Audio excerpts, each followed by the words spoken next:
explicar Juan 5 del 30 al 47. Juan 5, 30 al 47 dice: no puedo yo hacer nada por mí mismo. Esto es, empezando, muy importante, muy necesario entenderlo, porque una de las doctrinas falsas que se han dado mucho, aún entre aquellos que han entrado en cuestiones del hebreo y cosas así, que deberían haber llegado a este tipo de entendimiento ya. Hay muchas personas que creen que Yahweh y el Mesías Yahushua son exactamente lo mismo en todo aspecto, que son el mismo, lo cual no es así, porque así como el Padre y el Hijo no son literalmente el mismo, a pesar de que genéticamente tienen el mismo ADN, ponerlo de alguna manera, obviamente hay con unos cambios porque es la mezcla con la madre, pero así como Yahushua dijo, el Padre es mayor que yo, así como también aquí está diciendo, no puedo yo hacer nada por mí mismo. Si Yahushua fuese el Padre exactamente, él no diría esto, no podría decir esto, porque iría en contradicción de el resto de la escritura. Entonces el hecho de que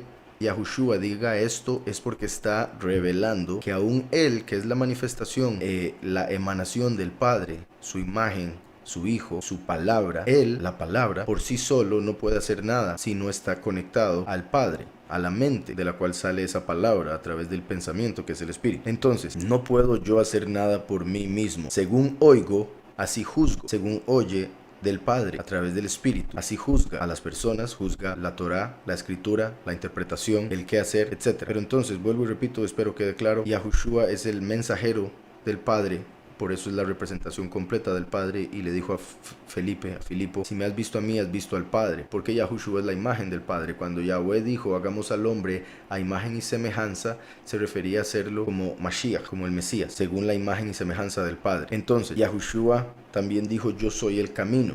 Él no dijo, yo soy el destino. Él dijo, yo soy el camino al Padre. Él dijo ser la puerta, ser la casa, el templo. Y el templo es lleno por la presencia de Yahweh. Entonces es en Yahushua donde se manifiesta Yahweh. Es en Yahushua donde está Yahweh. Pero Yahweh es el Padre, que se encuentra apartado de esta realidad completamente en los cielos. Entonces, por eso empieza así: no puedo yo hacer nada por mí mismo. Según oigo, así juzgo. Y mi juicio es justo, porque no busco mi voluntad. Cuando un juez busca su propia voluntad, cuando un juez está pensando solo en él mismo, va a terminar tomando sobornos, tomando dinero y haciendo un juicio injusto, defendiendo al culpable y metiendo preso al inocente, haciendo leyes que no son según la escritura, que no son según la verdad, para meter gente en la cárcel que no debería estar ahí, etcétera, etcétera. Sin embargo, Yahushua dice, yo no soy así, porque yo no estoy buscando mi voluntad. Yahushua busca la voluntad del Padre, por ende su juicio es justo. Por un lado, porque Yahweh le da la sabiduría para juzgar, ya que está buscando la voluntad de Yahweh, por eso Yahweh lo respalda. Y por otro lado, por el hecho de que si fuese egoísta, entonces habría un problema. Si fuese que está buscando su propia estima o su voluntad, pero está buscando la del Padre. Por eso es que juzga justamente, como haría un juez sabio que no necesita nada de nadie, no podría ser sobornado en lo absoluto, y él, siendo la verdad, completamente va a ser un juicio justo, por supuesto. Dice, y mi juicio es justo porque no busco mi voluntad, sino la voluntad del Padre que me envió, el Padre que me envió. Si yo doy testimonio acerca de mí mismo, esto es Yahushua como el abogado hace 2000 años, hablando de cómo él no podía dar testimonio de sí mismo, y esto es muy importante también, es una de las razones por las que el Mesías tenía que presentarse, o Yahweh tenía que presentarse en la tierra dos veces, como el primero y el último, porque si se presentase solo una vez, su testimonio sería vacío en cierta forma, porque no estaría lo que dice Deuteronomio, que tienen que haber 2 o 3 testigos, 2 o 3 testimonios. Entonces aquí Yahushua estaba haciendo un testimonio, Juan el Bautista había hecho otro testimonio, ahora tiene que venir el testigo como Moshe a hacer el tercer testimonio, y viene con Eliyahu, que es básicamente la repetición de Juan el Bautista. A lo que me refiero con eso en realidad sería ese el testimonio que Yahweh toma en el juicio, por eso es que en Apocalipsis los llama los dos testigos. Entonces, si yo doy testimonio acerca de mí mismo, mi testimonio no es verdadero. Yahushua, a pesar de que él se le reveló a las personas a quienes Yahweh les reveló su identidad, o sea, así como Yahweh le reveló a Pedro que Yahushua era el Mesías, y cuando Pedro le dijo, usted es el Mesías, Yahushua le dijo que sí, no lo negó. Ahí él no estaba dando testimonio de sí mismo en el sentido de que estuviese buscando honor o estima, simplemente él reconoció ser quien es, a aquel a quien Yahweh se lo había revelado. Eso no es pues exaltarse o lo que sería ser soberbio o algo así. Simplemente se estaba revelando a aquel a quien Yahweh se lo reveló, porque esa es la única forma de darse cuenta de quién es Mashiach, que Yahweh se lo revele. Entonces, Yahushua vino a hablar del Padre, a enseñar la escritura, que es lo que nos revela quién es el Padre. Por ende, dice, si yo doy testimonio acerca de mí mismo, mi testimonio no es verdadero. Otro es el que da testimonio acerca de mí, y sé que el testimonio que da de mí es verdadero. Ahí él pudo haber dicho, el Padre es el que da testimonio de mí, el Espíritu es el que da testimonio de mí. Ambos son correctos, porque Yahweh respalda a su Hijo a través de todo lo que su Hijo hizo y a través de lo que constantemente hace. Y obviamente el Espíritu también,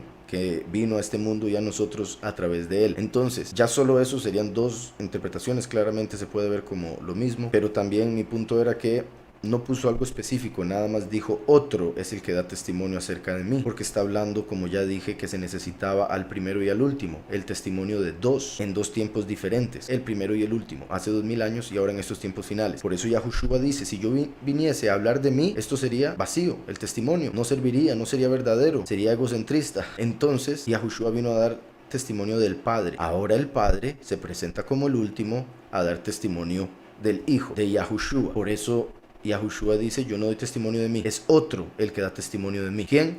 El testigo, como Moshe, de Apocalipsis 11, en el fin de los tiempos. Por eso la escritura habla en Juan 10 de que cuando el ladrón se mete en la casa, entra por otro lado que no es la puerta. Yahushua dijo, yo soy la puerta y el buen pastor. Entonces el buen pastor entra por la puerta. ¿Qué quiere decir eso? Que el último da testimonio del primero. El último, el testigo como Moshe, da testimonio de Yahushua, el buen pastor, por la puerta. No da ninguno de los dos testimonio de sí mismo. Uno da testimonio del otro y viceversa. Mientras que el ladrón es el que da testimonio de sí mismo. El ladrón es el que quiere lastima para sí mismo. Entonces dice ser él, y por eso el falso Mesías va a decir ser el mismo que vino hace 2000 años. Va a decir ser él exactamente, viniendo a recoger o a tomar la tierra. Y ahí es donde va a marcar con lo que se le llama la marca de la bestia a todos los que lo acepten. Entonces, si yo doy testimonio acerca de mí mismo, mi testimonio no es verdadero, otro es el que da testimonio acerca de mí. Y sé que el testimonio que da de mí es verdadero.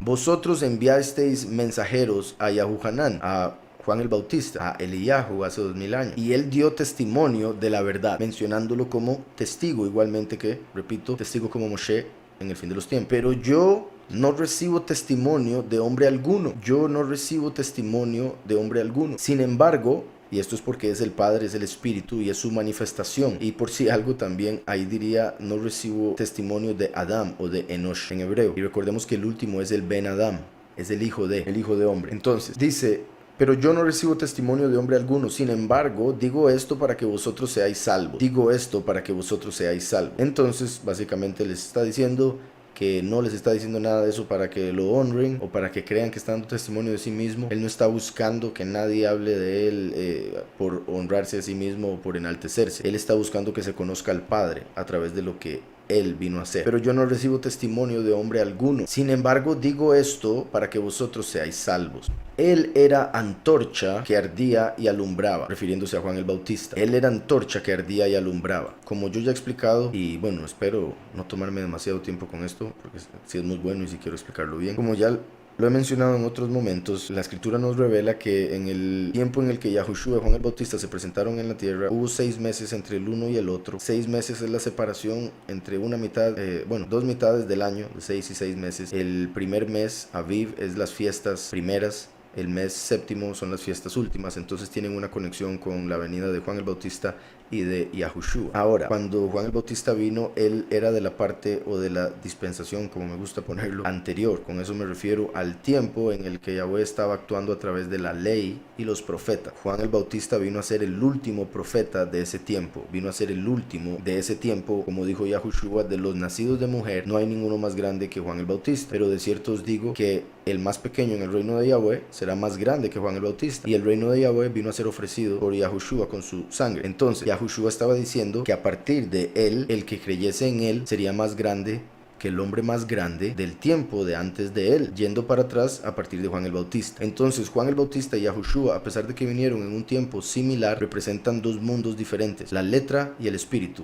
Juan el Bautista y Yahushua. Por eso el mismo Juan el Bautista, a pesar de saber, sentirlo por el Espíritu, quién era Mashiach, después tuvo duda y mandó a preguntarle si él era o si esperaban a otro, porque no entendía, al igual que un montón de gente, la venida de Mashiach o de Yahweh en dos diferentes tiempos, dos manifestaciones. Entonces, como estaba diciendo, Juan el Bautista representa el tiempo anterior de la ley, por ende de la acusación, porque la ley fue dada para mostrar que todo el mundo está bajo el pecado y por ende bajo muerte. Esa ley, ese aspecto de la letra, porque la letra mata, está conectado con el acusador. Aquí Yahushua está hablando de testimonio. El fiscal, el acusador en la corte es Satanás, quien se agarra de la ley para acusar y mandar a la gente a morir y después al fuego. Lucifer, así lo llaman, que viene del latín, aunque en realidad su nombre en la escritura aparece en hebreo y es Heilel, y es una lumbrera soberbia, básicamente.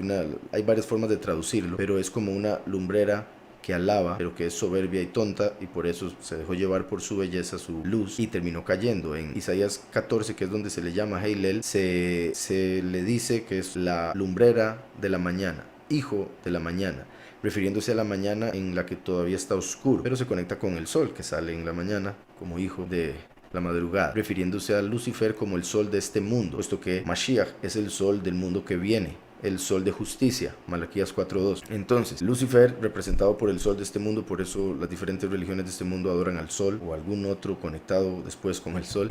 Y también, como está escrito, y curiosamente aquí se conecta, puesto que ya lo he mencionado en otros momentos, de cómo Yahushua dijo con la cabeza de Juan el Bautista, esto está en unos libros gnósticos que no pusieron entre los de la escritura, que con la cabeza de Juan el Bautista se cortó la cabeza de profecía. Y le preguntaron, ¿cómo puede ser cortada la profecía? La cabeza de profecía. Y Yahushua les dijo, si ustedes supieran lo que una cabeza significa, sabrían qué significa el que yo les diga que la cabeza de profecía fue cortada.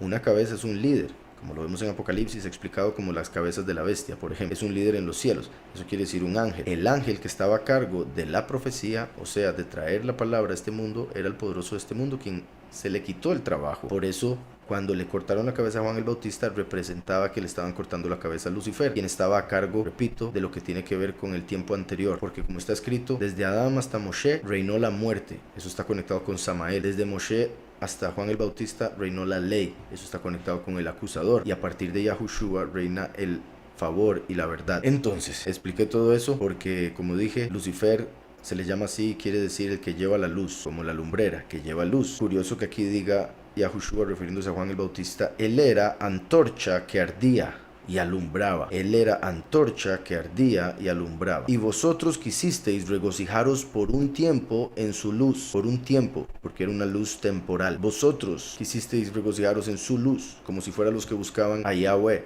pero se regocijaron en la luz de otro, porque no estaban con Yahushua, estaban con Juan el Bautista. No estaban con Yahweh, estaban con otro, que es como una antorcha que ardía en pasado y alumbraba en pasado, como Heilel. Él era antorcha que ardía y alumbraba, y vosotros quisisteis regocijaros por un tiempo en su luz. Pero yo tengo un testimonio mayor que el de Yahuhanan. Yo tengo un testimonio mayor que el de Yohanan. Entonces el mismo Yahushua se presenta ahí como testigo, y estamos leyendo el libro de Juan. Como yo ya he explicado en otras ocasiones, el libro de Juan, obviamente en lo literal e histórico, se refiere a Yahushua el Mesías y todo lo que él hizo. Pero la forma en que Juan lo escribe, que es la interpretación más profunda, la de misterio, Sod, la última de Pardes, en esa interpretación que vemos en el libro de Juan, se deduce que todo lo que escribió Juan fue para representar la segunda venida. Entonces es muy interesante que Yahushua se esté presentando aquí como testigo, diciendo que otro da testimonio de él y todo lo que ya ha venido hablando, y ahora dice, pero yo tengo un testimonio mayor que el de Yohanan, el de Eliyahu, que el de Juan el Bautista. También es como decir, pero yo tengo una prédica mayor, más poderosa, más elevada, más sublime que la que fue dada a través de la letra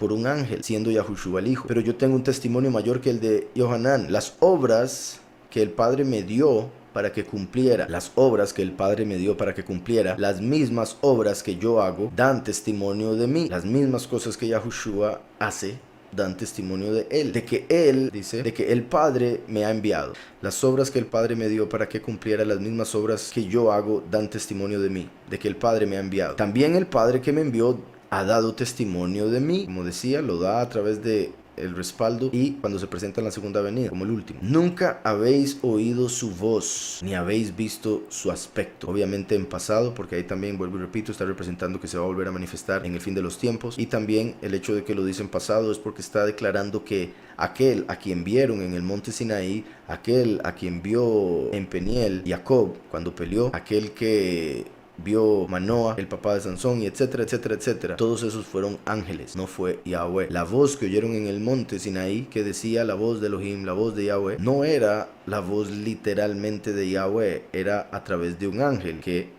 es la voz, que tiene ese trabajo. Pero nadie oyó directamente a Yahweh, directamente, porque él está apartado por encima del sonido, del tiempo. Entonces, nunca habéis oído su voz. Así como Yahushua dijo, nunca habéis orado al Padre en mi nombre. Orad en mi nombre para que vuestro gozo sea completo. Entonces Yahushua les dijo a ellos, nunca habéis orado en mi nombre, así como la mayoría de la gente en el mundo nunca lo ha hecho porque oran en otro nombre. Entonces ese verso se sigue cumpliendo hoy en día sorprendentemente. Igualmente Yahushua está diciendo algo similar con respecto al último, la segunda venida. Nunca habéis oído su voz. En la escritura vemos que la voz se refiere al último, la palabra se refiere al primero. Entonces no solo Yahushua está aquí revelando que todos los que vieron, los antepasados, que dijeron que era Yahweh o que era Elohim, en realidad eran ángeles. Su manifestación, su única imagen y semejanza es el último y el primero, respectivamente, imagen y semejanza, al revés como un espejo. Entonces nunca habéis oído su voz ni habéis visto su aspecto, ni tenéis su palabra morando en vosotros, el nombre Yahweh. Y la palabra de Yahweh es Yahushua. Está escrito en Apocalipsis 19:13. La palabra de Yahweh es el nombre de Mashiach. No lo dice así, estoy parafraseando. En realidad la forma en que lo dice es, y su nombre es, la palabra de Yahweh. Entonces, ni tenéis su palabra morando en vosotros. La gente dice que no importa. No importa tener el nombre, no importa aceptarlo o confesarlo. Al no confesarlo, no lo tienen morando en ellos y por ende no tienen al Padre. Ni tenéis su palabra morando en vosotros porque no creéis a quien él envió. Muy importante. Ni tenéis su palabra morando en vosotros porque no creéis a quien él envió. No creen a Yahushua, no van a creer a los dos testigos. Dice, escudriñad las escrituras. Y también, por si algo, aquí él estaba hablando de Juan el Bautista. A él no le creyeron al final. Ahora hablando de él mismo y no le creen. Como él dijo, a Juan el Bautista le dijeron que era un endemoniado. Viene el Hijo del Hombre, hablando de él y hablando del último, y dicen que es un comelón y un bebedor, que es un término que aparece en el Éxodo, que de hecho, si está escuchando el hermano Celio, es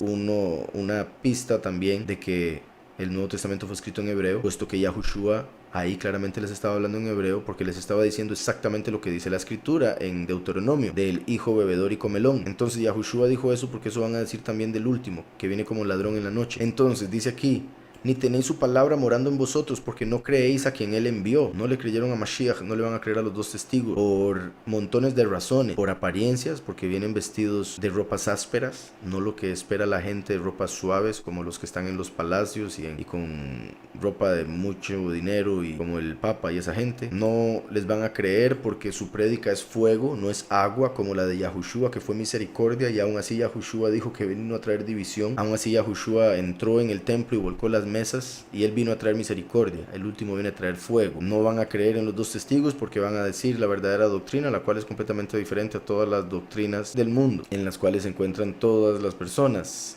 la mayoría, y digo todas en el sentido que Yahushua habló de que en el fin de los tiempos, cuando el Hijo del Hombre se manifestase, hallaría fe en el mundo, y hizo una pregunta retórica, porque la fe verdadera no se encontraría en el mundo durante la segunda venida, y solo el último, esa segunda venida, podría darla, como Yosef fue el único que pudo dar alimento para el mundo entero estando en Egipto, aún para sus familiares que tuvieron que ir a Egipto para recibir comida de él después de haberlo vendido como esclavo y meterlo en un hueco que representaba la muerte de Mashiach. Entonces en la segunda venida Israel tiene que ser alimentado por él y ni cuenta se van a dar que era él, como en la historia. Por eso no creen en quien él envió, van a pensar que es un egipcio, como en la historia. Entonces dice, escudriñad las escrituras, porque a vosotros os parece que en ellas tenéis la vida eterna. Esto es muy particular, por muchas razones. Una de ellas, que venía hablando de Juan el Bautista, lo compara con una antorcha que ardía, lo cual se conecta, como ya mencioné y expliqué por si algo, con el ángel Heilel. Y aquí dice, escudriñad las escrituras, como refiriéndose a la letra, porque a vosotros os parece que en ellas tenéis la vida eterna. Pero la letra no da la vida eterna, la letra nos indica quién es la vida eterna. Yahushua. Entonces, escudriñad las escrituras porque a vosotros os parece que en ellas tenéis la vida eterna. Por eso hay mucha gente que idolatra las escrituras, aún las traducciones todas erradas.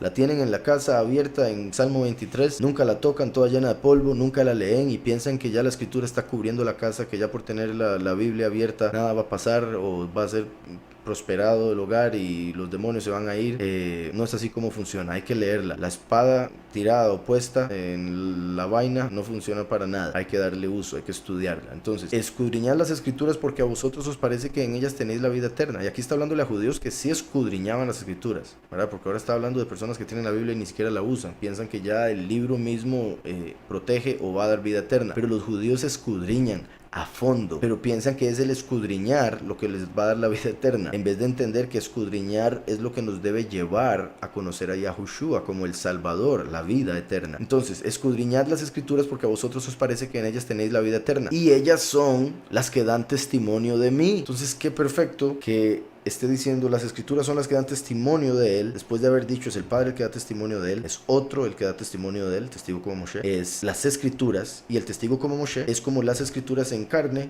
por el hecho de que Moshe escribió la escritura, y en la escritura, como el mismo Yahushua está diciendo, la escritura no es el árbol de vida, como yo ya lo he mencionado, la escritura es el árbol del conocimiento, porque es la que revela que es bueno y que es malo. El árbol del conocimiento manifiesto es el último, por eso es que cae en error y se vuelve esclavo del error, como está escrito, hasta que Yahweh lo libera a través de Yahushua, su primer manifestación, como Yosef, que quedó esclavo en Egipto y todo lo que ya expliqué. Entonces, el último es como la manifestación de la letra. Por eso Moshe mató a un hombre, que la letra mata. Y por eso lo van a ver como un asesino, porque va a traer plagas al mundo. Por eso es fuego consumidor, etcétera, etcétera. Entonces, el último es el árbol del conocimiento del bien y el mal, el cual el hombre comió en el sexto día. Por eso el último, el Hijo del Hombre, se presenta en el sexto milenio, al final del sexto milenio, para entrar ya al Shabbat, que fue exactamente donde comieron del fruto, entrando al Shabbat. Por eso Yahweh no lo sacó en Shabbat y se esperó hasta el otro día. Por eso Yahweh se va a esperar hasta el otro día, hasta la entrada al octavo milenio, que ya sería la eternidad, para hacer el juicio final. Entonces, la escritura manifiesta es el último, y el último da testimonio de Yahushua, que es el cumplimiento de lo que está ahí escrito, el que trae la vida eterna. Por eso las escrituras dan testimonio de él, siendo Yahushua el árbol de vida. Por eso fue colgado de un madero, siendo él el fruto de vida eterna. Entonces, Yahushua el primero es el árbol de vida, el último es el árbol del conocimiento, representado por las escrituras. Y como se está mencionando aquí, obviamente las escrituras literalmente son las que hablan de Yahushua, pero no son las que dan la vida, dan el conocimiento. Escudriñad las escrituras porque a vosotros os parece que en ellas tenéis la vida eterna, y ellas son las que dan testimonio de mí. No queréis venir a mí, ahí donde dice también ellas son las que dan testimonio de mí, el hecho de que también lo menciona en plural, se puede ver curiosamente como algunas personas malinterpretan también el hecho de los dos testigos, dicen que son el Antiguo Testamento y el Nuevo Testamento, lo cual obviamente lo que revela ahí da testimonio de Yahushua, como lo estamos viendo aquí. Entonces tiene parte de verdad, no es una contradicción en lo absoluto. Pero Apocalipsis 11, donde habla de los dos testigos, habla de que son dos seres humanos que van a morir. Como acabo de hablar, testigo como Moshe representa la manifestación de la Torah. Eliyahu vendría siendo los libros de los profetas, representando en el sentido de la escritura, y Yahushua el nuevo pacto, el que dio su sangre. Y por eso el último lo confirma, como Moshe, conectando el nuevo y el antiguo. Disculpen. Entonces, escudriñad las escrituras porque a vosotros os parece que en ellas tenéis la vida eterna, y ellas son las que dan testimonio de mí. Y no queréis venir a mí para que tengáis vida. Así como el hombre, y en realidad Eva, iniciando, no quiso ir al árbol de vida a comer, prefirió ir al árbol del conocimiento, y por ende conoció lo que era el mal, la muerte. Y no queréis venir a mí para que tengáis vida. Estima de los hombres no recibo, pero yo os conozco, que no tenéis el amor de Yahweh en vosotros. No tenéis el amor de Yahweh en vosotros. Lo que tenían era el amor del mundo, el amor del enemigo, el amor animal, diabólico, condicional. Por eso estima de los hombres no recibo, dice. ¿Por qué? Porque esa estima o ese honor que dan los hombres es condicional, es temporal, es vano, una ilusión. La estima o el honor que nosotros buscamos es de Yahweh, el verdadero, eterno. Honor de los hombres no recibo, pero yo os conozco. También está diciendo que los hombres del mundo no le dan honor. Entonces, ¿a quién le han venido dando honor estos 2000 años? A otro, por supuesto, el falso. Por eso, saben, o sea, lo dibujan y nada que ver con lo que sería un hebreo. En realidad ese es un romano, un italiano.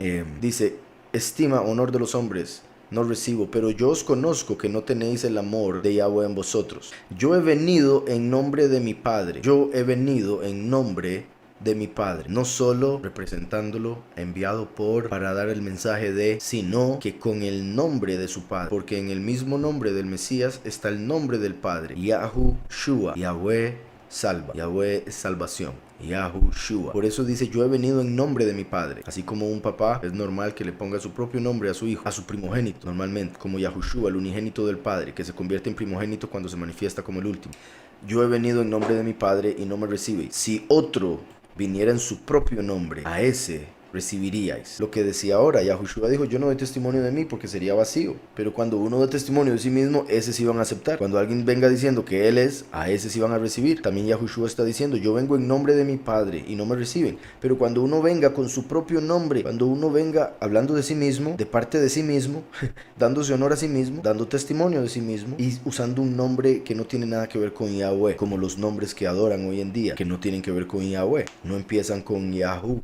Shua. Por si algo para las personas que tal vez ese Yahoo sea un poco extraño o nuevo, que no lo dudo, para algunas personas lo sea, curiosamente podrán investigar, pueden buscar en Google si quieren el primer ministro de Israel, cómo se llama, y van a ver, bueno, ya ahorita están en elecciones y todo eso, pero los últimos años ha sido Benjamin Netanyahu. Benjamin Netanyahu. El final del apellido de ese primer ministro es el inicio del nombre del Mesías. Es las 3 letras primeras del nombre Yahweh. En el nombre Jesús, por ejemplo, no está el nombre Yahweh en lo absoluto. Está el nombre Zeus, pero no está el nombre Yahweh. Y como sabemos en una escritura, en Apocalipsis 2, Zeus es Lucifer, Satanás. Entonces, qué curioso. Yo he venido en nombre de mi Padre y no me recibís. Si otro viniera en su propio nombre, a ese recibiría. ¿Cómo podéis vosotros creer? Pues recibís el honor los unos de los otros, ¿verdad? Todos quieren ser famosos, artistas de Hollywood, de música, andar haciendo la pirámide, tapándose un ojo, todo eso, para recibir honor de personas. Entonces dice, ¿cómo podéis vosotros creer? Eso quiere decir que cualquier persona que ande buscando recibir honor de las personas, cualquier persona que ande buscando que las personas le aplaudan y lo vean como muy especial y todo eso, no va a ser capaz de creer la verdadera doctrina.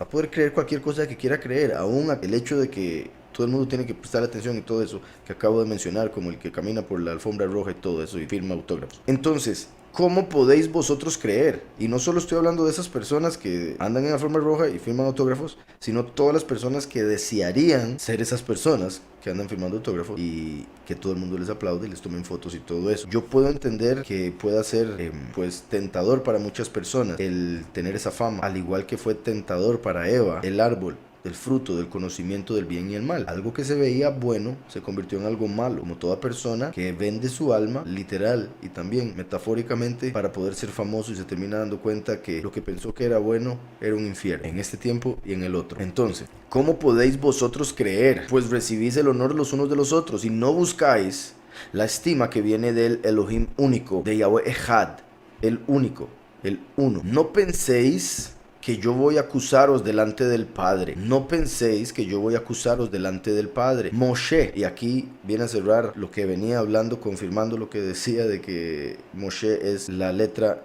en carne, el árbol del conocimiento del bien y el mal. Por eso es el que acusa, dice que es lo que está mal, para así acusar. Por eso Moshe se presenta como el testigo y a través de su testimonio se acusa al enemigo, a los impíos. No penséis que yo voy a acusaros delante del Padre. Yahushua es el que defiende, es el abogado. Por eso también, como ya he dicho, el acusador es Satanás, es Lucifer. Por eso va a ser quitado y el testigo como Moshe va a ser puesto para que ahora sea Moshe el que acuse y no Satán. Por ende va a acusar a los que sí tiene que irse al infierno, en vez de un juez impío que saca a los impíos y mete en cárcel a los inocentes. Entonces, no penséis que yo voy a acusaros delante del Padre. Moshe, en quien tenéis vuestra esperanza, es quien os acusa. Moshe, en quien tenéis vuestra esperanza. Qué curioso, acababa de decir, ustedes escudriñan las escrituras porque piensan que ahí se encuentra la vida eterna. Ahora dice, Moshe, en quien ustedes tienen puesta la esperanza, como en la letra, pensando que Moshe les daría la vida, cuando más bien Moshe les dio la acusación, testimonio en contra, como el fuego consumidor que estaba en la zarza. No quemó la zarza, por lo que representa el hecho de que a pesar de que Yahweh haga pasar este mundo por fuego, los escogidos van a estar bien sin ser consumidos. Y otras cosas que representa, pero ese fuego era representando el fuego del Todopoderoso, el Malach de Yahweh que se manifestará en el fin de los tiempos, como el testigo. Entonces, dice, Moshe, en quien tenéis vuestra esperanza, es quien os acusa, porque si creyerais a Moshe, esto es como decir, si creyerais a la Torah, y es como decir, si creyeras al testigo como Moshe. Digo ambas porque la Torah es una interpretación que se refiere al pasado históricamente, y la otra interpretación sería la que está por darse, ¿verdad? Proféticamente, en estos tiempos finales. Entonces, porque si creyerais a Moshe, el testimonio de Moshe, me creeríais a mí, porque de mí escribió él. Pero si no creéis a sus escritos, ¿cómo creeréis a mis palabras? Entonces Yahushua al final está diciendo, ustedes en realidad ni siquiera creen en la Torá, a pesar de ser fariseos y vivir su vida estudiándola. Es lo mismo que hoy en día se les puede decir a los pastores, a los sacerdotes. Ellos no creen en la escritura, no creen en la escritura. Quieren creer, pero no tienen fe. ¿Por qué? Porque lo que buscan es el honor de los hombres, es el dinero, es que les aplaudan, es vestirse con ropas suaves y todo lo demás que ya he mencionado. Esa levadura que los infla de puro aire, soberbia, hipocresía. Entonces, por eso no creen en aquel libro que dicen tener fe. Y cuando uno les saca la escritura, se enojan, les da miedo, piensan que es pleito. Entonces, pero si no creéis a sus escritos, ¿cómo creeréis a mis palabras? Explicar Lucas 9:22, leo el 21 y 22. Pero él les mandó que a nadie dijeran esto, el hecho de que él es el Mesías. Como les decía, conectado con lo anterior, Yahushua no vino para dar testimonio de sí mismo. Por eso cuando alguien decía que él era el Mesías, que él es el Mesías, Yahushua le decía que sí, pero que no lo anduviese divulgando. Pero él les mandó que a nadie dijeran esto, encargándoselo rigurosamente. No se tenía que dar cuenta a nadie que no debiese, porque lo hubiesen tomado como no quería Yahweh, puesto que solo Yahweh lo puede revelar. Entonces, si Yahweh no lo revela, por más que la persona lo publique, la gente lo va a ver como locura y otro montón de cosas. Además de que, como Yahushua dijo, él no da testimonio de sí mismo. Yahushua vino a dar testimonio del Padre, no andaba buscando el honor de los hombres. Por eso dice, no le digan a nadie quién soy para que no me vengan a dar honor falso. Yahweh se los tiene que revelar para que den el honor verdadero. Entonces, pero él les mandó que nadie dijeran esto, encargándoselo rigurosamente y diciendo, es necesario que el Hijo del Hombre, que habla en tercera persona, porque se refiere a él mismo y se refiere a la segunda venida, el último, el Hijo del Hombre, así como Yahushua, la semilla de la mujer, porque vino de una virgen, pero en sí vino como hombre, por eso se puede también aplicar a él. Es necesario que el Hijo del Hombre padezca muchas cosas, como lo iba a hacer en el madero y horas antes cuando lo golpearían, así como está profetizando también del último, que tendrá que aparecer en el fin de los tiempos y padecer también. Dice, es necesario que el Hijo del Hombre padezca muchas cosas y sea desechado por los ancianos, por los principales Kohanim y por los escribas. Entonces estaba confirmando que al mismo Mesías, a quien supuestamente estaban esperando todas estas personas, lo iban a rechazar los que supuestamente más sabían. Y esto es profecía también para el tiempo de hoy en día, puesto que está en la misma situación los ancianos, los sacerdotes principales y los escribas, los que se encargan de enseñar a las personas, a las masas, van a rechazar a los dos testigos, así como en el pasado todos los fariseos rechazaron a Mashiach. Dice, y que sea muerto y resucite al tercer día. Entonces ahí estaba profetizando, revelándoles a sus discípulos que iba a tener que pasar por sufrimiento y después morir, cosa que ninguna persona entendía ni sabía que iba a pasar, a pesar de que ya estaba escrito en el Antiguo Testamento. Entonces Yahushua se los explica y aún así no lo entendían hasta que lo vieron colgado, llegaron a entender. Sigo hasta el 27, dice 23, y decía a todos, si alguno quiere venir en pos de mí, niéguese a sí mismo, tome su madero cada día y sígame. Muy importante, este verso yo creo que muchas personas lo conocen, pero es como que les entra por un oído y les sale por el otro, no es con ellos. Decía a todos, no a unos, a todos, si alguno quiere venir en pos de mí, si alguien quiere verdaderamente conocer al Padre, entrar en el reino de Yahweh, dice, si alguno quiere venir en pos de mí, niéguese a sí mismo. Ahí ya el 80% se fue, porque no quieren negarse a sí mismos, no quieren ser Mashiach, no quieren aceptar el espíritu de Mashiach en ellos para que se dé su voluntad en la tierra, quieren hacer su propia voluntad, quieren hacer lo que la carne les dice, lo cual los esclaviza al enemigo sin que se den cuenta, los deja ciegos y sordos y terminan perdiéndose eventualmente. Por eso hay que negarse a sí mismo, hay que negarle a la carne lo que está pidiendo, porque es lo que nos quiere alejar de Yahweh. Como dijo Paulus, para mí el vivir es Mashiach y el morir es ganancia.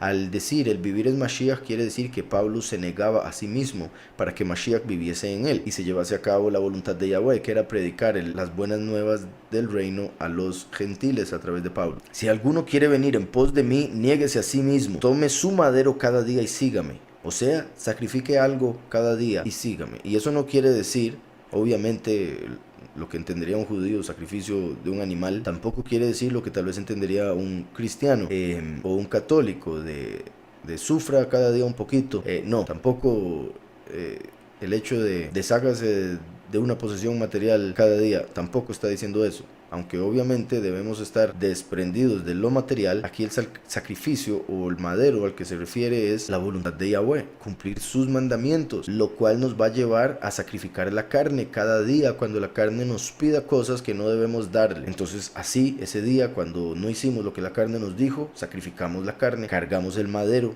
de ese día y estamos siguiendo a Mashiach. La gente quiere, como saben que Mashiach murió por ellos, quieren que él les lleve el madero, pero no es así. Dice el verso 24, todo el que quiere salvar su vida, como los que se creen la doctrina del rapto sin estudiarla a fondo para darse cuenta que no es como se lo han dicho, y por ende es un peligro lo que va a pasar con todos los que creen en rapto sin estudiar. Dice, todo el que quiera salvar su vida la perderá, y todo el que pierda su vida por causa de mí, este la salvará. Todo aquel que entregue todo por Mashiach se salvará, ya sea todo el que entregue su vida por el Mesías y por Yahweh, Yahweh lo va a resucitar y le va a dar la vida eterna. Pero también se refiere a todo el que deja padre, madre, mujer, casa por Yahweh, que recibirá 100 veces más. Entonces dejar esposa, dejar casa, es básicamente dejar la vida misma. Por ende, dice, y todo el que pierda su vida por causa de mí, este la salvará. Pues, ¿qué aprovecha al hombre si gana todo el mundo y se destruye o se pierde su alma? ¿Qué aprovecha al hombre si gana el mundo entero, como todos los Illuminati, masones y todo eso, que bueno, y masones de grados altos, ¿verdad? No, que están entrando apenas,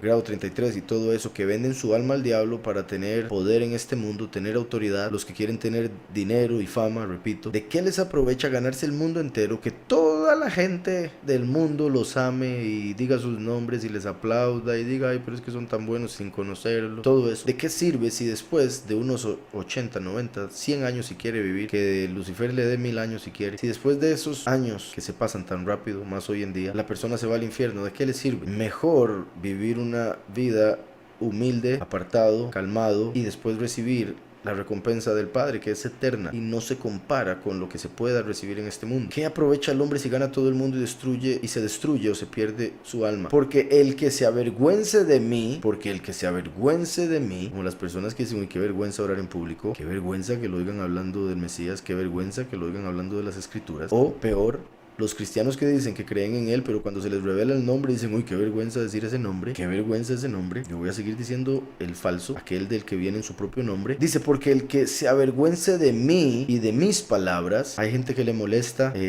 como ya he mencionado, bueno, es que les molesta de todo hoy en día, lamentablemente, es muy sensible la gente. Entonces leer la escritura ya le molesta mucho. Por ejemplo, trayéndolo a cosas que han pasado también en la congregación, el aspecto de quien predica le molesta a alguno, lo claro que se habla por lo que dice la escritura le molesta a otro, lo que habla en algunos puntos acerca de lo que Yahweh quiere por el bien de la mujer le molesta a algunas, el hecho de que se disfrute al leer la escritura y en familia, en congregación, se pueda reír, le molesta a otro. Es sorprendente cómo la gente, ellos mismos meten a Yahweh en una caja y se cierran la puerta. Por eso Yahushua mismo aquí revela y dice, porque el que se avergüence de mí y de mis palabras, de este se avergonzará el Hijo del Hombre cuando venga en su honor, en su estima, o sea, como rey, y en la del Padre y de los apartados ángeles. Una vez más en tercera persona, no dice, lo cual obviamente pudo hacerlo, porque el que se avergüence de mí y de mis palabras, de este me avergonzaré. Vean que no tiene ningún problema diciendo se avergüence de mí. No tiene ningún problema diciendo de mis palabras. Hay quienes piensan que cuando Yahushua habla en tercera persona es porque era como la gente de hoy en día que habla en tercera persona, que son tan egocentristas que, o no sé, es algo tan extraño, narcisista, o no sé cómo llamarlo, que hablan en tercera persona. Yo creo no es tan normal, pero sí sucede y a veces lo hacen en las películas y cosas así como chiste. Entonces, es curioso que Yahushua habla mucho en tercera persona. Uno de los aspectos o razones por las que él hizo eso, es porque algunas personas no podían entender, no debían saber que estaba hablando de sí mismo, como el Mesías. Entonces tenía que hablar en tercera persona, para que aún escuchando no entendiesen, como cuando hablaba con parábola. La otra razón por la que hablaba en tercera persona es porque estaba hablando de la segunda venida, el último, que es otro envase, es otro cuerpo.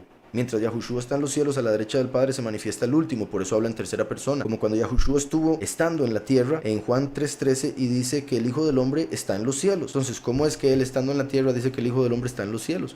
Porque el Hijo del Hombre es el último, la segunda venida. Yahushua es el primero. Ahora que viene el último, Yahushua está en los cielos. Por eso dice aquí, se avergüence de mí y de mis palabras. Ahí habla en primera persona. Pero después dice, de este se avergonzará el Hijo del Hombre, tercera persona. Entonces, dice primera persona y después tercera persona. Eso quiere decir que está hablando de otra persona. Eso quiere decir que está hablando de la segunda venida, después de hablar de sí mismo. Espero eso esté quedando claro porque de verdad es muy importante. Esto confirma que viene otra persona, el testigo como Moshe, a dar testimonio del primero. Por eso dice que ese hijo de hombre se va a avergonzar como testigo de todos aquellos que rechacen el testimonio. Dice, de este se avergonzará el hijo del hombre cuando venga en su honor y en la del Padre, porque viene como el Padre. Por eso dice, y en la del Padre. Y de los apartados Malachim, como los 144,000. Pero en verdad os digo que hay algunos de los que están aquí que no gustarán la muerte hasta que vean el reino de Yahweh. Algunos ahí pensaron que, y todavía lo piensan algunos, que hay gente que estuvo ahí, que está ahora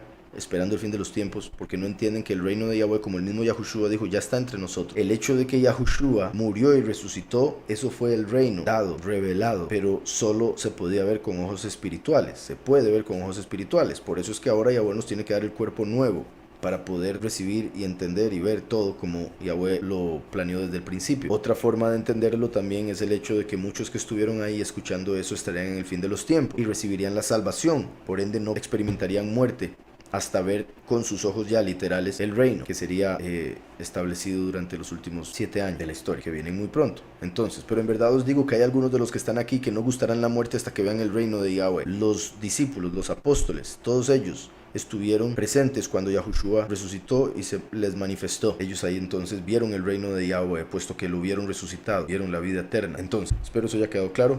Bendiciones, dice por acá, explicar Hechos 26:14, 22:2. Dice, Pablo les hablaba en hebreo, por ende esa parte de las escrituras se escribió en hebreo. ¿De dónde sacan que el Nuevo Testamento se escribió en griego?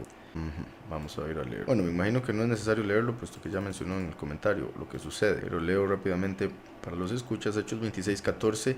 Y habiendo caído todos nosotros en tierra, aquí Saúl está contando la historia de cuando Yahushua se le apareció y lo escogió y mandó a predicar. Dice, habiendo caído todos nosotros en tierra, oí una voz que me hablaba y decía en lengua hebrea, en hebreo, Shaul, Shaul, ¿por qué me persigues? Dura cosa te es dar coces contra el aguijón. Entonces aquí deja claro que Yahushua habla hebreo aún después de resucitado, o sea, cuando estuvo en la tierra habló hebreo, cuando se le apareció a Pablo habló hebreo. Por ende, Pablo hablaba hebreo porque le entendió. Pablo se escribía sus cartas en hebreo, después se traducían al griego. Lastimosamente, hasta hace unas décadas solo se tenían versiones griegas del Nuevo Testamento y arameas. Entonces habían determinado que el Nuevo Testamento se había escrito originalmente en griego, lo cual es falso cuando se ve la misma escritura. Pero bendito Yahweh, después de que salieron una de las copias, los libros del Mar Muerto, se reveló, se mostró que en el tiempo de Yahushua y aún tiempo después del Mesías, el hebreo era la lengua principal del pueblo yahudí. Hablaban arameo muchos, sí, en lo que respecta la vida pública para negocios y todas esas cosas, pero el hebreo era el idioma de unos que trataban de mantenerse lo más apartados para el Padre, y de todos los que estudiaban la escritura y se reunían en sinagogas. Ese era el idioma. Entonces, Yahushua habló en hebreo, sus discípulos hablaban en hebreo. Hablar en griego era para ellos peor que comer cerdo, según algunos escritos. El mismo Josefo, historiador yahudí, que traducía e interpretaba las cosas hebreas para los romanos, él mismo dijo no saber pronunciar bien el griego. Dijo que era una lengua en sí confusa y que él prefería ni siquiera aprenderlo bien por el hecho de que para los yahudim era visto como algo malo, despreciable. Por ende es ilógico que Yahushua, el hebreo, viniese hablando griego. Es ilógico que los discípulos y los demás hablasen griego o fuesen a escribir en griego. Bendito Yahweh.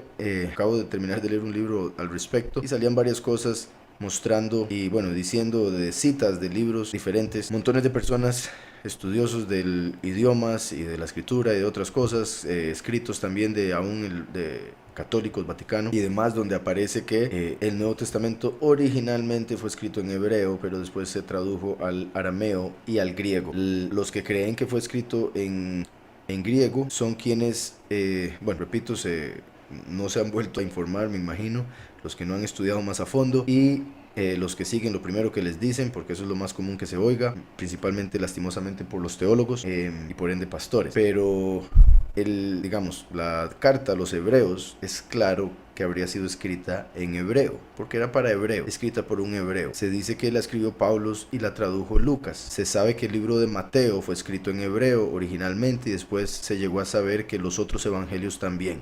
Sin duda, Juan fue escrito en hebreo. Se sabe que ese término hijo de hombre es un término hebreo que aparece 43 veces en el Nuevo Testamento porque era escrito en hebreo. Y así, igual que ese término Ben Adam, el hijo del hombre, hay otros términos hebreos que vienen del Antiguo Testamento y que se encuentran en el Nuevo. También, lo que decía ahora, el hecho de que mucha gente cree que está escrito en griego común, o sea, en griego mal hablado, tras de eso, el Nuevo Testamento, lo cual sería imposible, que tras de eso, tras de ser griego también mal hablado, lo que se dedujo, lo que se llegó a saber eventualmente fue que la forma en que está escrito es una traducción literal del hebreo al griego y por eso se lee tan extraño, es tan confuso, porque están traduciendo algo que es hebreo directamente al griego sin cambiar varias cosas para que se sepa y se entienda lo que decía el antiguo y que se confirma con el nuevo. Entonces hay muchas formas de determinar que el Nuevo Testamento primero fue escrito en hebreo.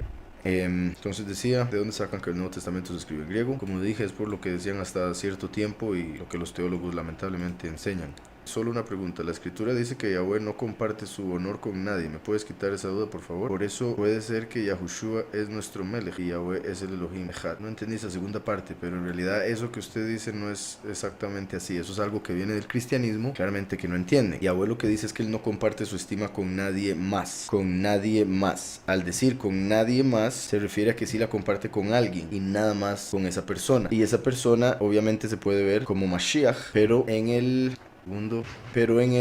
texto, en el contexto, está hablando de Israel, o sea, el padre de las tribus y las tribus mismas, el pueblo escogido. A eso es a lo que se refiere. Y aparece en Isaías. Bueno, como les decía, Yahweh le habla a Israel y dice que no compartirá su estima con nadie más. En realidad, a través del capítulo, está hablando de la venida de Mashiach como primero y último. En Isaías 42, y espero esto quede claro porque esa es una buena pregunta, porque lastimosamente en el cristianismo eso se enseña y hace también que se vea al Todopoderoso de una manera errada, y hay quienes sacan juicios errados basados en esa interpretación de esos versos. Leo rapidísimo desde el verso 1 del 42 solo para mostrar el contexto.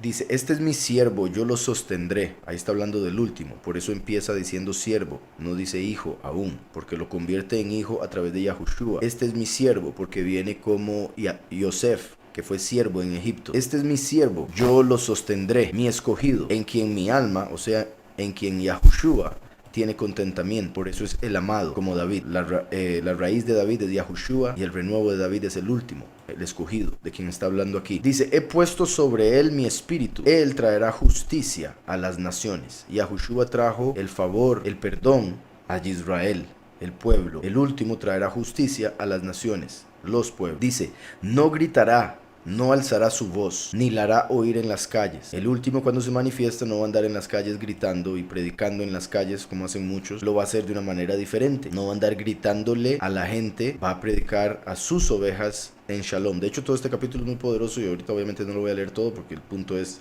el de la pregunta. Dice, ni la hará oír en las calles, no quebrará la caña cascada, ni apagará el pábilo que se extingue. Por medio de la verdad traerá la justicia. El último, por medio de Yahushua, traerá la justicia.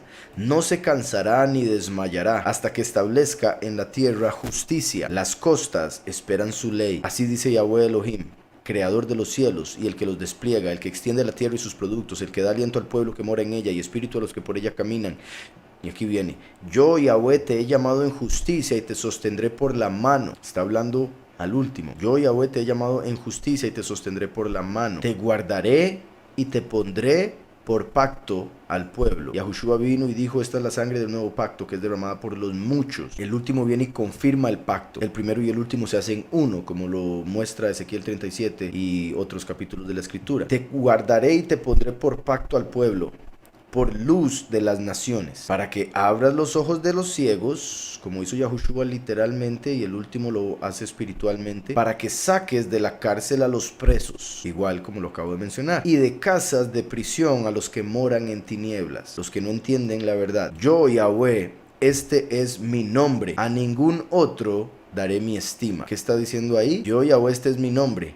A ningún otro nombre daré mi estima. No hay ningún otro nombre. Jehová no es el nombre. Dios no es. Señor tampoco. Yo, Yahweh, este es mi nombre. A ningún otro daré mi estima, mi honor. También está diciendo con respecto a el escogido. Yo, Yahweh, este es mi nombre. Como diciendo, yo por mi nombre te aseguro que a ningún otro daré mi estima. O sea, sí le da su estima a él, porque él, del que habla, es la representación de su honor en la tierra, como el rey. Yo, Yahweh, este es mi nombre, a ningún otro daré mi estima, mi honor.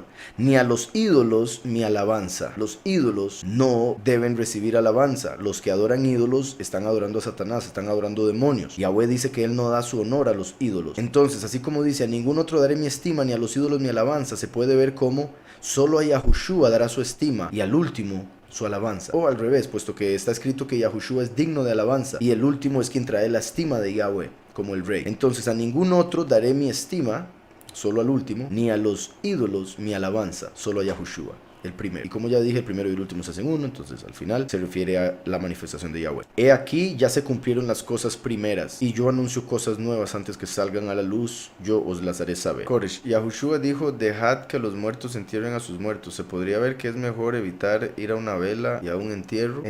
No necesariamente, o sea, depende de las razones por las que vaya, de qué vaya a hacer, digamos, la escritura también habla en Eclesiastés de que es mejor ir a una vela o un funeral que ir a una fiesta, porque en la fiesta todo el mundo se emborracha y deja de pensar en lo que verdaderamente importa en la vida, mientras que los que van a un funeral se dan cuenta que esta vida tiene un final y piensan en la vida eterna, y eso los hace recapacitar. Ahora, lo que Yahushua dijo, obviamente el punto es enfóquese en la vida en vez de en la muerte. No llore y no sufra por alguien que muera en esta realidad, porque no ha muerto, es solo una ilusión y después lo va a ver. Si usted anda llorando detrás de un cadáver, es porque usted mismo piensa que es el final, y por ende es como un cadáver que anda detrás de otro cadáver. Por eso dejad que los muertos entierren a sus muertos. Al final alguien tiene que enterrar a los muertos. Entonces, por ejemplo, si una persona cree en Mashiach y está solo con alguien en su vida y no hay nadie más en su vida y tiene que hacer todos los arreglos y toda la cuestión, pues lo tiene que hacer. No quiere decir que eso sea pecado. El punto es en qué enfoca su vida, en qué enfoca su corazón, en la muerte o en la vida. Además de que se dice que cuando se le dijo a Yahushua, déjame que vaya a enterrar a mi papá y a mi mamá y después te sigo, no quería decir que ya estaban muertos o que sus padres, sino que él quería darse un tiempo para cuidar a sus papás y después empezar a caminar con Mashiach. Entonces Yahushua dice que de esa manera, sin saber cuáles son las prioridades en la vida, iba a terminar muriendo igual que ellos. Entonces son varios puntos, varias interpretaciones, pero en sí, o sea, no es pecado ir a un funeral por si algo, pero tiene que saber con qué corazón ir, por qué va, ir para hacer un apoyo y revelar la verdad acerca de la resurrección de los muertos, cosas así, pero no para ir, aunque obviamente también se puede sentir en la carne un sufrimiento, la fe lo debe fortalecer, pero también es comprensible para los que están en el Padre porque a una persona del Padre no iría a un funeral porque iría solo a ver un cuerpo, ya la persona no está ahí. Sin embargo, obviamente para las personas familiares y demás sería en algunos casos como una muestra de falta de respeto o algo así. Entonces, dependiendo, yo creo, de muchas situaciones, es que se puede o no ir, o se debe o no ir. Entonces, vamos a ver. Y por eso también, en el sentido de Yahushua, o sea, Yahushua estaba ahí, presente. Él pudo volverse un discípulo, la persona a la que Yahushua le dijo eso. Sin embargo, prefirió irse. Es acorde a la escritura orar por los muertos. No me refiero a rezar ni a visitar tumbas, sino orar. Es acorde a la escritura. Pues es que depende de... O sea, no es como que aparezca algo en la escritura con respecto a... O sea, lo que la escritura prohíbe es hablarle a los muertos, comunicarse con los muertos. Yo considero que orar por un muerto, o sea, bueno, por un lado también al decirlo así ya es un poco contradictorio con la escritura, porque los que están en Mashiach están vivos. Entonces uno puede orar por alguien que está con Mashiach en el paraíso porque está igual de vivo que el resto, solo que ya en la otra dimensión. Entonces se puede orar porque los que están en Mashiach, los que están en Yahweh, están vivos. Y uno podría orar como para decir, bueno, o sea, en el sentido de lo que sea que uno pueda decirle al Padre acerca de esas personas, como que los bendiga, les dé un mensaje, me los saluda, algo así. Y lo digo así en el sentido de que nuestra fe, la escritura revela que están vivos. Ahorita uno no se puede comunicar con ellos. Entonces yo no veo malo el decirle al Todopoderoso, Padre, yo sé que usted ve a tal persona y vieras cómo amo a esa persona. Me gustaría que supiera que pienso en ella, que la amo. Por decirles algo, eso considero una oración por alguien que ya pasó al otro mundo y que el Todopoderoso no vería como mala, puesto que en la fe de la misma persona está el hecho de que esa persona está en el paraíso, está su alma ahí y todo lo demás. Ahora, orar para decirle al Padre, perdona los pecados de esta persona y déjalo entrar en el paraíso, eso ya es como lo que hacen los católicos con sus rezos, que esperan que sus oraciones cambien algo. Pero el lugar a donde uno va después de muerto se determina a través de las acciones, de las obras de esa persona en este mundo. Una vez que la persona muere, no hay nada que cualquier persona pueda hacer por ella. Cada persona es responsable de su propia vida, de su alma. Entonces, por las obras de cada uno van a ser juzgados, no por si alguien ora para ayudarle a salir de algún lado.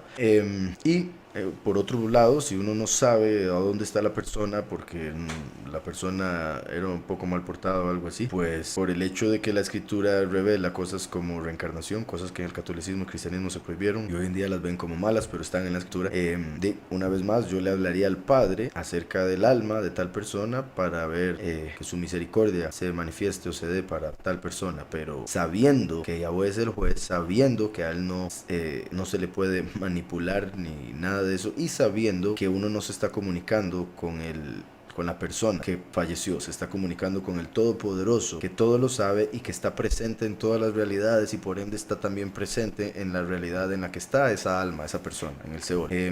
Pero sí es diferente a lo que se ve en el catolicismo de orar por un muerto, rezar por un muerto para que salga del purgatorio y entre al cielo, como ellos lo ven. Dice, saludos, ¿nos puede explicar qué es Rosh Hashanah y su relación con Job? Rosh Hashanah quiere decir cabeza del año, cabeza del año. Para los judíos, a partir de Babilonia, donde confundieron el calendario un poco más de lo que ya lo habían confundido, le pusieron Rosh Hashanah, que quiere decir cabeza del año o inicio del año, al primero del séptimo mes. Entonces el primero del séptimo mes es el principio del año, lo cual ya con esto es un enredo porque es el séptimo mes. Pero se llama Rosh Hashanah, cabeza del año. Y es lo que en la escritura aparece como Yom Teruah, la fiesta de trompeta. Sí es una fiesta, pero que en la escritura no se llama Rosh Hashanah, se llama Yom Teruah. Ahora, su relación con Job, pues no estoy seguro exactamente a cuál relación se refiere. No sé si lo ha leído algo en judaísmo o algo así. De ser así, si quiere me dice qué es lo que ha leído y tal vez pueda hablar más al respecto. Tiempo atrás se difundió de un arqueólogo quien dijo haber descubierto el arca oculta en un basurero, etc. Muchas cosas que se muestran a nivel profético en las escrituras, como lo que se refleja en los sacrificios de animales. En cuanto al día de la expiación, y en relación a todo esto anterior, tengo la siguiente inquietud. ¿Qué pasará con la sangre del último a nivel literal? ¿Será mezclada? A nivel literal, pues no, porque como también leímos en Amós, que parece confirmar lo que ya hemos hablado de que los dos testigos van a morir por fuego que desciende del cielo. Por ejemplo, un rayo le pega a una persona y su sangre básicamente se va a evaporar del golpe de calor inmediato. Entonces sería como quemar la sangre para que la sangre suba como incienso. Así como la sangre del cordero bajó como agua de su costado, salió agua y sangre, ahora el último, su sangre va a subir como el fuego, como el humo, como incienso, y a través de el agua y el fuego se hace la unión del primero y el último, el cielo, Shamaim. Entonces, ahí es donde se daría la mezcla también. Ya con Yahushua, por lo que de hecho leímos hoy en Hebreos, con Yahushua ya se cumplió el aspecto literal, el aspecto carnal de sangre humana necesaria para poner en algún lugar del templo, como en el arca, por ejemplo, en la tierra, cuando cayó del madero. Puede dar el significado gramatical de Megiddo y si se puede a nivel profundo desde las letras hebreas, letra por letra. Voy a ir a buscar por acá la concordancia. En sí, bueno, podría decirle por encima, pero como me dice a profundidad, es que quiero ir a la concordancia. Pero por encima, lo que se conoce como Armagedón es el hebreo Har Megiddo. Har Megiddo. El Har quiere decir monte, monte. Me quiere decir fuente, es una fuente de. O sea, como diciendo el monte de, siendo el monte la fuente en sí. Entonces, Har Megiddo, Guido quiere decir su ataque, su ataque. Entonces, el Har Megiddo es el monte donde se va a dar su ataque, la guerra final, lo que conocen como Armagedón. Entonces, ese es el nombre de Megiddo, que ahí ya en ese caso, al decir solo Megiddo, que fue como me lo preguntó, sería de su ataque. La otra parte era con respecto a las letras. En Apocalipsis 16 es donde aparece el nombre así como normalmente se conecta, ¿verdad? Con el Apocalipsis la gente dice Armagedón y piensan en Apocalipsis, curiosamente sin entender lo que una y otra cosa significan, lamentablemente, y no entienden que en el Apocalipsis Yahweh va a dar el nuevo cielo, la nueva tierra, la bendición, y la gente le tiene miedo a leer el Apocalipsis. Similar con la palabra Armagedón, tanto así que han hecho películas que no tienen nada que ver con lo que Armagedón es. Entonces, Megiddo, curiosamente, también aparece como Megidón. Gidón. Curiosamente, Gidón es el nombre conocido como Gedeón. Gedeón, que aparece en Jueces, en hebreo en realidad se llama Gidón. Entonces, Har Megidón se puede ver también como el monte donde va a salir el juez, como Gidón, como Gedeón, a pelear, como lo vemos en Apocalipsis 19, donde se manifiesta ya Mashiach primero y último como uno para pelear en la guerra de Harmagedón. En Zacarías 12:11 también se menciona, entonces aparece en Josué 12, verso 21, dice el rey de Tanaj 1 y el rey de Megiddo 1. Entonces ahí vemos, esta es una vez donde aparece sin la nun final. Eso es también clave, muy importante por varias razones. Bueno, la hermana me dijo que entrara a fondo, entonces voy a hacer un poco, hablar de detalle. Entonces, en Josué aparece el nombre de los reyes derrotados por Yahushua, conocido como Josué. Esto es clave. ¿Por qué? Porque Josué, cuyo nombre era Yahushua, era hijo de un hombre llamado Nun. Nun es la letra que se pone al puro final, o sea, así se llama, igual que el nombre del papá de Yahushua, Josué. Se llama Nun. Nun, el papá de Josué, eso quiere decir pez, pero la letra que se llama Nun representa al Mesías, representa un hombre humilde, representa al último, la segunda venida, que es hijo de Nun, porque el último viene de Yosef, a través de Efraín, a través de Nun, a través de Yahushua, Josué. Por eso es que es el último, una vez que se une con Yahushua, que aparece en Apocalipsis 19, sobre el caballo blanco para pelear en la guerra de Har Megiddo más la Nun. Har Megidón. En una parte aparece como Megiddo, en otra parte aparece como Megidón. Gidón se conecta con Gedeón. Gidón se conecta con el último que viene a través de Nun para atacar al enemigo en el fin de los tiempos. Entonces, dice: el rey de Megiddo fue vencido por Yahushua. Curiosamente, este Yahushua era descendiente de Efraín, como ya lo acabo de decir, a través de Nun. Pero el nombre es de Yahushua, el descendiente de Yahudá. ¿Por qué fue que Josué, Yahushua, hijo de Nun, con el nombre del hijo de Yahudá, porque él fue el que venció a Megiddo? Porque es el último que es descendiente de Efraín a través de Nun, quien se hace uno con Yahushua, quien genéticamente fue descendiente de David, de Yahudá. Una vez que se hacen uno, vienen a pelear en la guerra de Har Megiddo. Entonces, el hecho de que en este capítulo Yahushua, hijo de Nun, vence al rey de Megiddo, representa que Yahushua se hace uno con el último hijo de Nun para vencer en la guerra de Har Megiddo. Después también aparece como Megiddo en Josué 17:11, en Primera de Reyes 9:15, Segunda de Reyes 9:27. Y después aparece como Megidón en Zacarías 12:11. Zacarías 12:11. Vamos a ir a ver ese para ver la diferencia, porque ahí aparece con una nun al final, en particular como una profecía. Zacarías 12:11.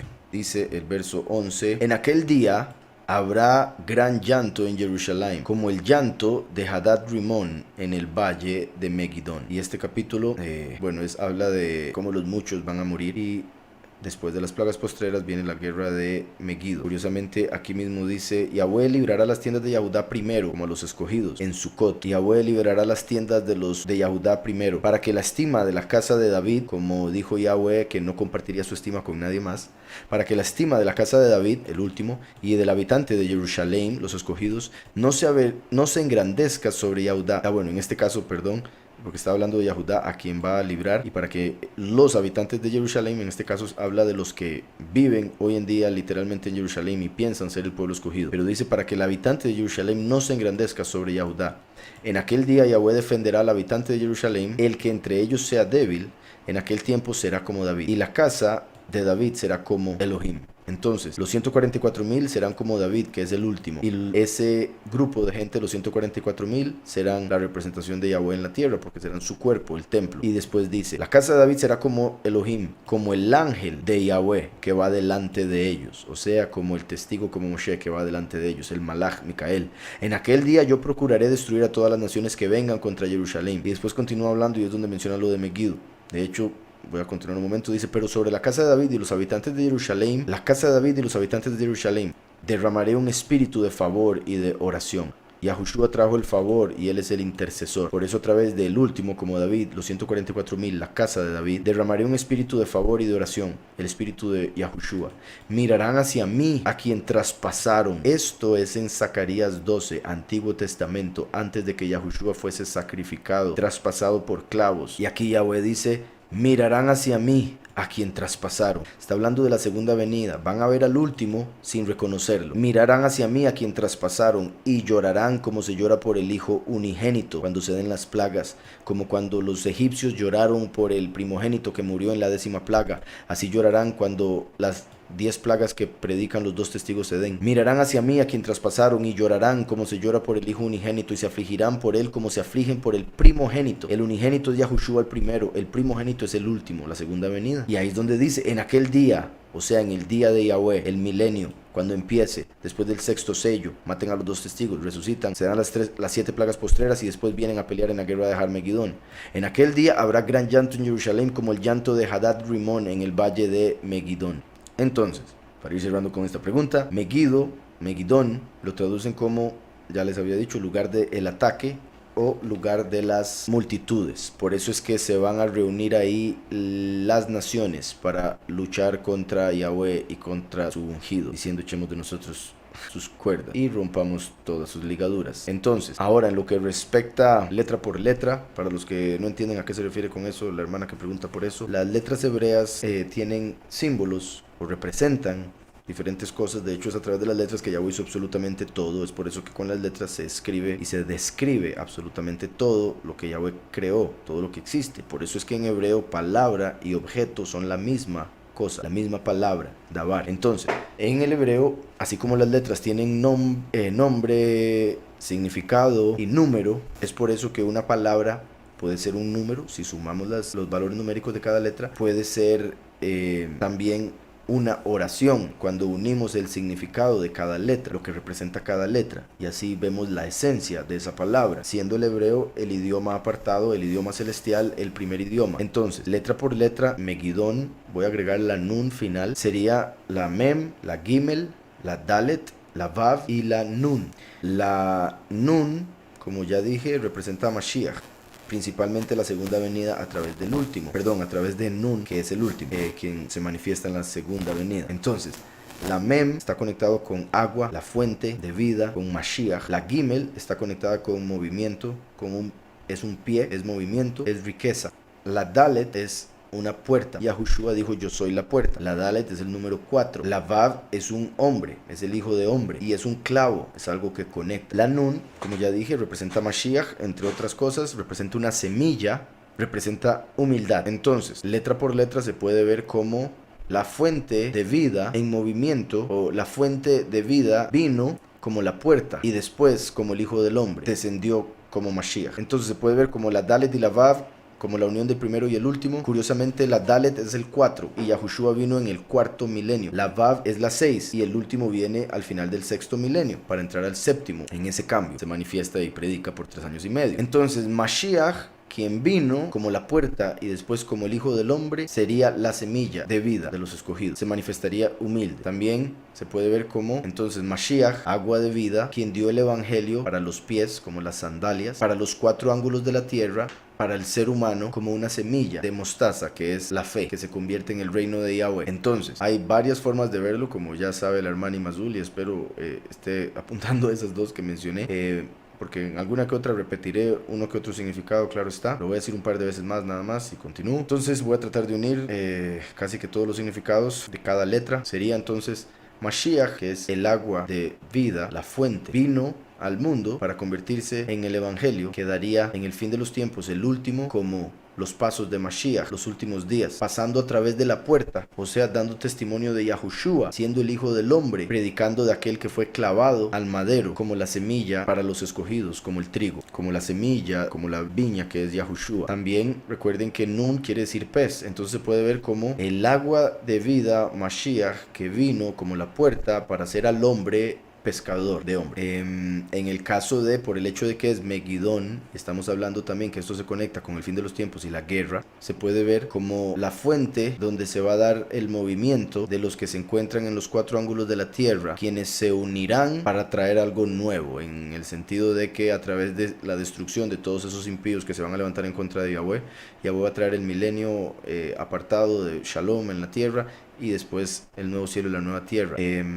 También, ¿verdad? Y estoy agregando la Nun al final, a pesar de que la Nun solo aparece ahí cuando les mencioné, la mayoría de las veces aparece sin la Nun. Entonces, en el sentido de guerra, también la Mem representa a una mujer dando a luz. Por eso se puede ver también como los dolores de parto en el fin de los tiempos, cuando las naciones se empiecen a mover desde los cuatro ángulos de la tierra, quienes sacrificaron a Mashiach como el clavo y se unan para venir a pelear contra el descendiente de Nun, el último, en la guerra de Harmegidón. Y entonces ya, una más para cerrar. Mashiach, en la fuente de vida, Mashiach se manifestaría en el fin de los tiempos, los pasos de Mashiach para dar testimonio de la puerta, o sea, pasar a través de la puerta y conectar al ser humano con la semilla de la vida eterna, que es Mashiach. Pero ya con eso tenga varios y se podría seguir de fijo. Entonces, Jess dice, después de la muerte terrenal, ¿dónde va el alma? Ya que se debe esperar el juicio. El alma va a lo que se llama en la escritura Sheol. El Sheol es un lugar de espera, donde están las almas sin poder. Es como un sueño, por eso la escritura habla de que el que muere está dormido. Están como en una dimensión similar a la que nosotros estamos o experimentamos cuando estamos dormidos, en el cual no podemos discernir el tiempo, no podemos saber cuánto tiempo pasa, dónde estamos, para dónde vamos, todo eso. Es un lugar de espera. Así como esperamos 8 horas para despertarnos, o en algunos casos menos o más, igualmente la persona que está fallecida, su alma está esperando en el Seol, en el lugar del paraíso o en el lugar del infierno. Son dos lugares diferentes en el Seol, dependiendo de las obras de la persona en esta vida. Van a uno o al otro a esperar, como en una cárcel, el infierno, o como en un paraíso, repito, los que están en el Edén. Y al final, en el juicio final, Yahweh los saca de ahí para ser juzgados y decidir si van a entrar al reino de Yahweh sobre la tierra, en los cielos, o si se van a ir al lago de fuego. Vamos a ver, dice, los dos testigos, ¿cómo llegarán? ¿Y serán vistos en todo el mundo? Van a ser vistos en todo el mundo, pero no como la gente tal vez piense en los cielos y como si fuera de película, sino que van a ser vistos por todo el mundo, pero ya sea por internet o por tele, de alguna manera se van a llegar a ser famosos para que los odien todos. Entonces sí van a ser vistos por todos, porque todos los van a odiar. La forma en que van a aparecer, llegarán, no sé si se refiere, bueno, la forma en que van a llegar al mundo ya sería naciendo, como todos llegamos al mundo, naciendo a través de un hombre y una mujer, así como nació Juan el Bautista a través de Zacarías y Elisheba, y van a crecer, y ya cuando llegan a un momento de sus vidas, Yahweh los prepara a través de sus vidas para que se conviertan en los dos profetas que usa para que den testimonio de Yahushua y sean asesinados y resucitados. Entonces empezarán a dar testimonio, empezarán a predicar, se empezarán a hacer famosos, y después todo el mundo los va a ver, los va a odiar, los va a matar. Dice, ¿qué hay de cierto que Salomón participaba de brujería? Sí, es cierto, él lamentablemente se alejó de Yahweh por un tiempo para, por estar con mujeres que no debía estar. Las mujeres lo influenciaron para que practicara algunos rituales para falsos Elohim, y él se empezó a desviar y empezó a utilizar su sabiduría para llegar a conocer cómo controlar demonios, espíritus y demás, y ahí escribió muchas cosas que tienen que ver con brujería y que se usan hasta hoy en día. Por eso él representa lo que sería el hombre más, por más que tenga sabiduría y poder, se vuelve un impío si no tiene al Mesías. Entonces por eso Salomón vino al mundo como el hijo de David, como el rey más poderoso que tuvo paz, el más sabio de los hombres, pero al no tener a Yahushua aún, porque todavía no se había manifestado en la tierra, se terminó perdiendo. Entonces dice, tengo una duda, ¿qué son los ovnis? Los ovnis, pues, serían, bueno, no sé si está hablando, bueno, ovni quiere decir objeto volador no identificado. Con solo decir objeto volador no identificado, se determina que no se sabe qué es. Pues si estuviera identificado, no sería un ovni. Entonces, eso es lo que es un ovni, un objeto volador no identificado. Ahora bien, podemos especular, según lo que dice la escritura. Se puede determinar porque las estrellas son ángeles, y muchas veces los ovnis se ven como estrellas moviéndose. Eso podrían ser mensajeros de Yahweh que están haciendo algo en los cielos. Pueden ser también como lo que algunos han visto, que dicen que son como aparatos o naves voladoras o metálicas, que por un lado, algunas de esas vendrían siendo aparatos que fueron creados por el hombre, gobiernos como el Illuminati y esos que se mantienen escondidos de la sociedad, y que por información o conocimiento que han recibido de los ángeles caídos han logrado construir máquinas que son muy avanzadas y que para muchas personas son extraterrestres, pero en realidad fue por conocimiento de hombres y que mantienen ocultas. Por otro lado, hay otras otros eventos que también llaman ovnis, pero que desafían las leyes de esta naturaleza, de esta realidad, mostrando que en realidad son seres o entidades de otra realidad, de otra dimensión, que pasan de esa dimensión a esta, y es cuando pasan de esa dimensión a esta que nosotros somos capaces de verlos con nuestros ojos, y en ese caso serían ángeles caídos. Entonces, unos aparatos que se ven en el cielo son de quienes controlan este mundo y tienen información que no han revelado a la sociedad, entonces la gente piensa que son extraterrestres. Otros que no son humanos y que desafían toda ley, son ángeles caídos que salen de la dimensión en la que están y entran en esta, viniendo de otra dimensión, logran ir en contra de muchas de las cosas de esta realidad. Y por otro lado están algunos que simplemente son luces que se ven en el cielo, que repito, pueden ser ángeles, pueden ser positivos, pueden ser caídos, o pueden ser esas mismas primeras naves que mencioné. Pero en sí, lo que respecta cuando dicen extraterrestres, son ángeles caídos. Dice, tengo una pregunta. En las escrituras habla del bautismo y hablan de muchas formas y su importancia. Si muero y no estoy bautizado, ¿por qué la iglesia católica bautiza a los niños y los cristianos están en contra? Ok, la iglesia católica bautiza a los niños porque tratan de controlarlos desde pequeños, no por seguir la escritura, porque en la escritura no dice que haya que bautizar a los niños. No hay razón para bautizar a un niño. El bautismo se trata de arrepentimiento, de reconocimiento de los pecados y el hecho de morir a uno mismo. Un niño no sabe lo que eso significa, un niño no sabe lo que el pecado significa y nunca ha cometido un pecado. Entonces no tiene sentido bautizar un niño. Entonces eso viene siendo lo que hacen los católicos como un ritual pagano, básicamente, para amarrar a ese niño a la religión falsa que ellos practican. Entonces ellos bautizan a los niños por el espíritu de error que siguen.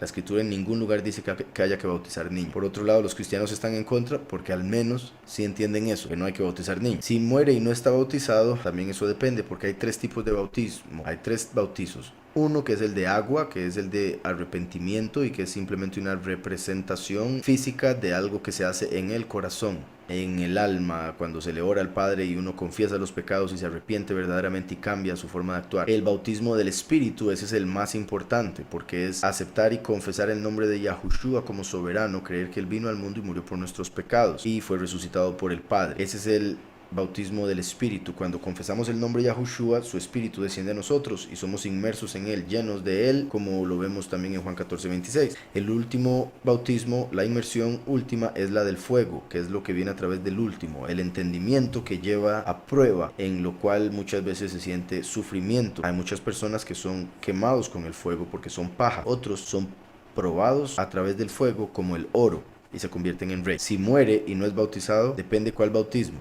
Si fue bautizado en el Espíritu, como lo acabo de explicar, va a estar con el Padre. Si fue bautizado en el Espíritu, pero no en agua, va a estar con el Padre. Si no fue bautizado en ninguno de los 3 que acabo de mencionar, no iría al reino, más si sabe lo que eso es y lo que debería ser. Dice, por favor repetir en cuáles versos está el primero y el último, que el primero y el último se hacen uno. En Ezequiel 37, la segunda mitad lo explica, habla de la unión del pueblo y la unión del primero y el último. 2 varas, 2 maderos, 2 sacrificios para que el primero y el último se hagan uno. También lo representa en Zacarías 14:9, cuando dice que en aquel día Yahweh será uno en futuro, porque hoy es 2. Como él dijo en Isaías, yo soy el primero y yo soy el último. Y hay otras partes, pero esos 2 que acabo de mencionar creo que son como los más claros. Sin dudar hay al menos un par más que son así de claros o más claros que ahorita menciono. En realidad, como le digo, a través de toda la escritura eso se ve, pero en esos 2 que acabo de mencionar, Yahweh lo menciona de una manera muy muy clara. También en el ritual que se hacía en Levítico 16, aunque no aparece ahí el ritual todo escrito, se mezclaba la sangre del becerro y la sangre del cordero. Eso representa que el primero y el último se hacen uno. Entonces prácticamente los que estamos con la tradición pagana no hemos hecho nada. Tendríamos que volver a inmersarnos, básicamente bautizarse. Sí, básicamente tendrían que bautizarse en la verdad, porque fuimos bautizados en la mentira. Entonces debemos salir de esa mentira y ser bautizados en la verdad. Y vuelvo y dejo claro, lo principal es la inmersión espiritual. Después del arrepentimiento se hace la confesión de Yahushua como Rey, como soberano, como Salvador. ¿Es normal que al ser humano le dé parálisis del sueño? Le he preguntado a varias personas. Pues sí es normal, en el sentido de que siempre ha pasado por todos los siglos. Ahora, la razón por la que pasa tiene que ver, en la mayoría de los casos está relacionado con impureza de la persona, que permite que entidades puedan afectarlo mientras duerme y queden paralizados. Lamentablemente es común que la gente esté en pecado, entonces es común que eso le pase a la gente. Entre más se purifique la persona, más protegido está y por ende menos pueden tocar esos entes. Entonces sí es común, pero no quiere decir que sea algo, bueno, es común pero no es normal. Es normal cuando se está en pecado, pero si se está en Yahweh, no. Pero ahora bien, también hay ocasiones en las que si uno está con Yahweh y se aparta y puede estar súper bien, que Yahweh por una u otra razón, como por ejemplo la prueba que mencioné ahora del fuego, puede permitir que uno pase por algo así espiritual, en lo cual se vea confrontado por un demonio, por un espíritu maligno, y eso es para probar la fe de uno, para ver en qué cree uno, si le da miedo, si confía en Yahweh, si usa los nombres para deshacerse de santidad, etcétera, etcétera. Entonces, cuando uno está en pecado puede pasar frecuentemente. Cuando uno está en el Padre, Yahweh lo puede permitir en una que otra ocasión para ser probado. Dice, buenas, ¿qué opinión me puede dar de la supuesta civilización sumeria? ¿Puede haber algo de cierto con esa civilización? Sí hay partes verdaderas. En realidad el problema o lo falso es lo que algunos hombres han inventado con respecto a lo que se traduce uno de los libros sumerios. Hay gente que le ha agregado a la historia sumeria. Por ejemplo, se dice que Zecharia Sitchin es uno de ellos, que le agregó a la historia, pero en sí yo he leído un libro en particular en sí de los sumerios y tiene una conexión con la escritura, tiene varias conexiones con la escritura, y con eso no me refiero a que sea un libro apartado, puro, inspirado o algo así. Me refiero a que es historia verdadera de la cual parte se menciona en la escritura. Se cree que esa misma civilización o la gente que hoy en día son llamados los sumerios serían los que tuvieron algo que ver, los que tuvieron mucho que ver en lo de la Torre de Babel, y aún gente de antes del diluvio también, obviamente, porque fue antes del diluvio que bajaron los ángeles y tuvieron relaciones con las mujeres y se dieron un Nefelim, y a esos mismos ángeles que descendieron o que cayeron se les llamaron los Anunnaki, que quiere decir los que descendieron del cielo. Entonces, así como en esos escritos se habla de ellos de una manera positiva, en la escritura se habla de ellos de una manera negativa, lo cual refleja que las personas que escribieron lo de los sumerios eran los que Yahweh estaba castigando en el diluvio y después cuando hizo caer la Torre de Babel. En sí digo eso por el hecho de que hay conexiones con Nimrod, quien aparece en la escritura, nombre que se le dio porque fue el que se rebeló contra Yahweh de primero. En sí de primero me refiero de una manera completa, no había ningún hombre que se hubiese rebelado en contra de Yahweh con todo su corazón, toda alma y todas sus fuerzas. Por eso él representa a la bestia. Vamos a ver por acá. Dice Coris, el usar cadenas, aretes y esas cosas se puede ver como cultura egipcia. ¿Y cómo ve el padre ante sus ojos que uno consuma cannabis? Con respecto a aretes y esas cosas, cadenas y aretes, pues no, no completamente egipcio. Obviamente en Egipto se daban cosas similares. En sí también la misma escritura habla de amarrarse el cuello, versos de la escritura en las manos. Entonces, así como gente de otras naciones utilizaba adornos para atraer al sexo opuesto y caer en pecado, Yahweh manda a adornar nuestros cuerpos, nuestras casas con versos de la escritura, con palabras de la escritura, para recordar el seguir la voluntad de Yahweh, sus mandamientos y el hecho de que queremos ser uno con él. Entonces depende de cuál sea el fin del adorno, por un lado. Por otro lado también, en el sentido, digamos, una mujer, una esposa, si el fin de la mujer es verse bonita para la gente de afuera y siempre que está con el esposo está como sea, eso es completamente al revés de cómo debería ser. La mujer debería prepararse y verse bonita para su esposo, y por otro lado igual el esposo, por supuesto, ¿verdad? Deben buscar de complacer a su pareja y no andar complaciendo a gente de afuera. Después, con respecto a cómo ve el padre ante sus ojos que uno consuma cannabis, la escritura menciona muchas cosas que tienen que ver con la cannabis, tanto así que la menciona por nombre. Sin embargo, la gente, lamentablemente, por las malas traducciones, nunca se ha dado cuenta. Por un lado, nunca la lee. Cuando la lee una mala traducción, lamentablemente. Muy poca gente investiga a fondo la escritura,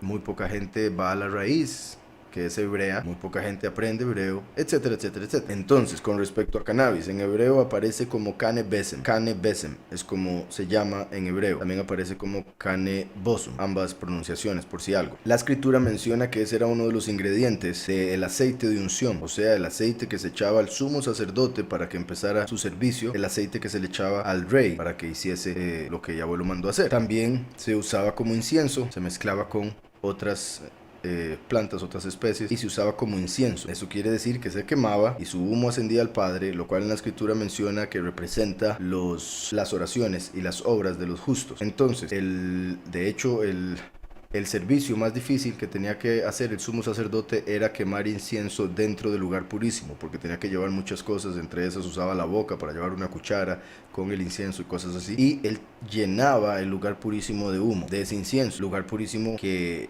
era relativamente pequeño, era el lugar más pequeño de todo el templo, más cerrado de todo el templo, y ese lugar se llenaba de humo. Claramente él tenía que respirar, e iba a respirar parte de ese humo.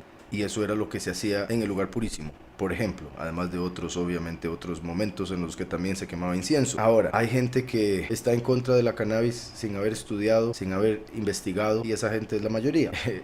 Bueno, la mayoría, a pesar de que también muchos la consumen, pero por ese mismo pensamiento negativo que tienen, mantienen eso secreto, y dicen estar en contra, y lastimosamente caen en hipocresía. Entonces, hay mucha gente que lo utiliza, pero por la programación que se les ha hecho desde niños, lo ven como malo, entonces mejor no hablan de eso, se hacen los que no es con ellos, etcétera, etcétera. Repito, cuando uno investiga en la escritura, y por si algo también, digamos, yo empecé a investigar más que todo, porque cuando era niño, igual que todos, fui programado de la misma manera, esto es malísimo, esto aquí, esto allá, y con los años, con madurez, me empecé a dar cuenta que el mundo lo engaña a uno una y otra vez. Entonces decidí empezar a investigar cosas por mí mismo, cosas de todo tipo, como las que hablo por acá. También me pareció curioso en mi juventud que personas que yo respetaba, como Bob Marley, por ejemplo, hablaba cosas muy verdaderas, cosas de la escritura, pero de lo único por lo que lo dan a conocer, lo único por lo que lo mencionan es por la cannabis. Eso me parecía muy curioso. Entonces, al igual que él, muchas personas respetables consumen y consumieron cannabis, y por ende yo decidí darme la tarea de investigar y me di cuenta que es una medicina sorprendente, que sirve para todo, que cura cáncer, que cura epilepsia, que cura asma, que cura un montón de cosas de diferentes maneras, que con la planta de cannabis se puede hacer ropa, se puede hacer plástico, se puede hacer papel, se puede hacer absolutamente todo. Se puede hacer un carro y el mismo gas para ese carro, pero fue una amenaza tan grande para la industria, para diferentes tipos de industrias, que decidieron volverlo ilegal y ponerle un nombre falso, curiosamente, como lo hacen con todo lo que es verdadero y bueno, y le pusieron marihuana, y eso hizo que lo volvieran ilegal, puesto que dijeron que iban a volver ilegal la marihuana. Muchos doctores dijeron, está bien, hagan eso, no importa qué es eso. Cuando se dieron cuenta que era la cannabis, fueron a tratar de evitar que lo hicieran en la corte, pero ya era muy tarde, y fue porque las tabacaleras, todos los que vendían cigarros, que se vuelve adictivo. El hecho de que el tabaco, con todo lo que lo mezclan, además se vuelve adictivo. El hecho de que estas compañías hacen montones de dinero, porque eso que les venden y los vuelve adictos no lo pueden simplemente sembrar y tomar o consumir, lo tienen que pasar por varios procesos, y por eso ellos los venden y los logran poner con impuestos y hacen un montón de dinero, al igual que los que venden alcohol y destruyen familias y demás, y todo eso lo hacen legal porque pueden hacer dinero con eso. Pero como esta planta del cannabis no solo es medicinal, lo cual haría que las personas no vayan tanto al médico, no vayan tanto a la farmacia, lo mismo con el alcohol. Mucha gente no bebería alcohol, mucha gente no fumaría tabaco. Estas compañías no podrían ponerle impuesto porque la gente podría sembrarlo en su casa. Como decía, estas compañías, y esto todo lo pueden investigar y espero lo hagan, se pusieron de acuerdo para hacer que se viera malo, que se volviera ilegal, y eventualmente se enseñó eso a todo el mundo, se empezó a ver como lo más malo del mundo, y hoy en día pues sabemos cómo es la situación. Pero una cosa es lo que dice el mundo y una cosa es lo que dice la escritura. Como ya mencioné, en la escritura aparece por nombre. Cuando algo aparece por nombre en la escritura es porque es importante, porque es apartado. Cuando Yahweh hizo la creación, él hizo las plantas y dijo que todo era bueno en gran manera para ser usado por el hombre, y que dio las plantas al hombre para que las consumiera. En hebreo, akal es él comió o él consumió. Es el mismo término que se utiliza para el fuego consumidor. Akal, el fuego consume, así como el hombre come. La planta se puede consumir como fuego o como comida, como aceite o como vapor, o como esto, como lo otro, etcétera, como medicina de diferentes formas. Ya dije, la escritura dice que es bueno, puesto que aparece en Génesis como bueno. Está escrito que todo me es lícito, mas no todo conviene. No todo me es lícito, mas no me dejaré controlar por nada. Por eso el punto de que el tabaco es adictivo, mucha gente es alcohólica, pero a la cannabis la llaman una adicción psicológica. O sea, no es una adicción del cuerpo física, porque el cuerpo en realidad no se vuelve esclava de, es psicológica, como le llaman, porque es la persona que, como sabe que le ayuda, como lo usa como medicina, decide repetirlo. Sin embargo, en una sociedad donde le dicen que está malo, lo acusan, lo apuntan, lo meten en la cárcel, etcétera, etcétera, crece con eso, va a terminar una de dos: o haciendo cosas malas, pensando ser malo, porque también la escritura dice, todo es puro, como dije ahora, más no me dejaré controlar por nada. Esto es importante. Si algo es adictivo, si algo destruye, porque también la escritura, como dije, todo me es lícito, mas no todo edifica. Si algo no edifica, no deberíamos usarlo porque está destruyendo, como el tabaco, y repito, como el alcohol en un alcohólico. Si destruye, es lo contrario de edificar. Por más que me sea lícito porque soy libre, debo evitarlo porque me puede destruir. Si algo no es adictivo y si es medicinal, quiere decir que construye, no destruye. Por ende quiere decir que sí conviene. Ahora bien, que quede claro, depende de la persona, depende de lo que esté necesitando su cuerpo. Curiosamente, el cuerpo humano tiene un sistema que se llama sistema cannabinoidal, que es un sistema de receptores de cannabinoides. Los cannabinoides, claramente como lo dice el nombre, se encuentran en la cannabis. Entonces, si la cannabis no fuera buena y no debiese ser consumida por el hombre, entonces ¿por qué el cuerpo humano tiene receptores de esa sustancia que solo se encuentra en la planta cannabis? En la escritura también dice en Ezequiel que Yahweh daría una planta para que el pueblo nunca más pasara por hambre, una planta de renombre en el mundo. Curiosamente, esa es la planta de más renombre. Ahora, en el sentido espiritual de esa escritura, de ese verso, está hablando en general del pueblo de Israel, como el plantío de Yahweh, como los árboles de Yahweh, como se menciona también en Apocalipsis. Pero cuando vemos ese verso de una manera literal, no hay una planta que sea de más renombre que esa en todo aspecto. Curiosamente, una planta a la que le cantan canciones y otro montón de cosas. Y ahora, obviamente, hay quienes caen casi que en la idolatría de, pero eso ya es otra cosa, ¿verdad? Porque ven lo positivo de y también, por si algo, hay personas que dicen que otros están idolatrando cuando no es idolatría, simplemente cantando o mencionando los beneficios de dicha planta. Entonces, en la escritura se menciona que daría una planta de renombre para que nunca más sufrieran de hambre. Curiosamente, por ejemplo, en Colorado ya no saben ni qué hacer con tanta plata que está entrando por la cannabis. Tanto así que empezaron a hacer cosas que nunca ha hecho el gobierno con respecto a su pueblo y darles dinero. Por otro lado, como decía, en la escritura se menciona como parte de los ingredientes, se menciona por nombre, parte de los ingredientes del incienso, del aceite de unción. Hay personas, y ya con eso voy a cerrar con ese tema, hay personas que dicen que el hombre no debería consumir cannabis porque no debería tener humo en sus pulmones.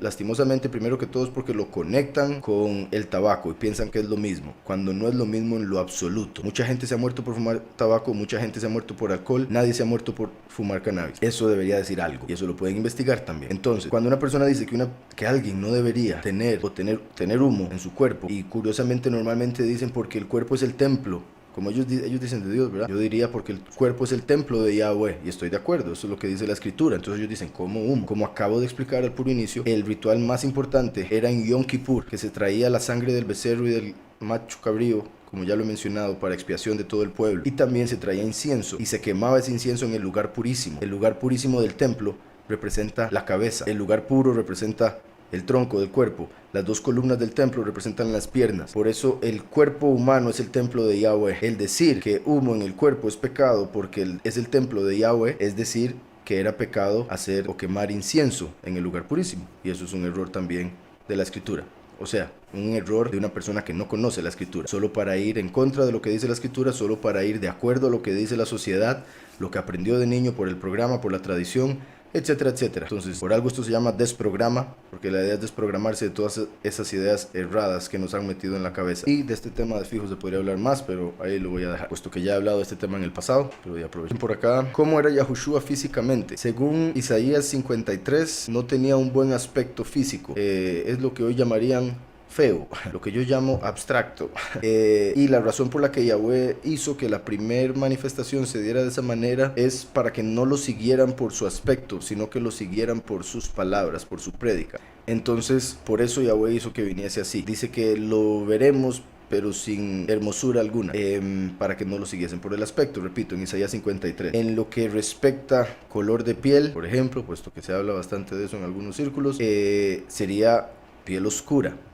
Hay quienes han hasta escrito libros diciendo que era tan oscura que esa fue una de las razones por las que lo sacrificaron, habiendo racismo obviamente aún en ese tiempo, por diferentes razones. De hecho, el racismo se podría decir que empezó desde el arca de Noé con Cam, de donde vinieron los primeros negros, que serían los que llenaron África primero, los hijos descendientes de Cam, cuyo nombre quiere decir quemado, por eso de ahí vinieron. Después vemos que los hijos de Shem vinieron los Yisraelim, y vemos a través de los tiempos que los Yisraelim llegaron, unos de ellos, unos del pueblo, llegaron a, todos los Yisraelim somos, bendito Yahweh, de un tono más oscuro que el blanco europeo de Jafet, que es el otro hijo de Noah, y parte del pueblo, por toda la dispersión que se dio del pueblo a los 4 ángulos de la tierra, ha llegado a tener durante los últimos siglos diferentes aspectos dependiendo de dónde Yahweh nos puso. En el caso de un grupo de Yahudim que fueron a África, y también en el pasado, su piel se oscureció mucho. Entonces hay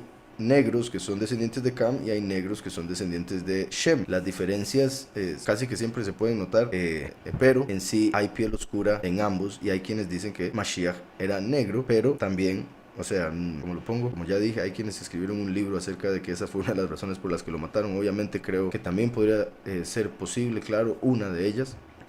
Y la escritura habla de que su piel es como el bronce, entonces sería un oscuro, pero no tan oscuro. O sea, piel oscura, pero no tan oscura, si es que se necesita o importa en algo el color. Y obviamente, sí importa en algo, en el sentido de que, sería curioso, sorprendente y bendito Yahweh, como hoy en día todavía, y seguirá por lo que es el enemigo en la carne de muchos, existiendo el racismo, y será sorprendente cuando llegue a revelarse cómo se manifestó Yahweh en su primera manifestación.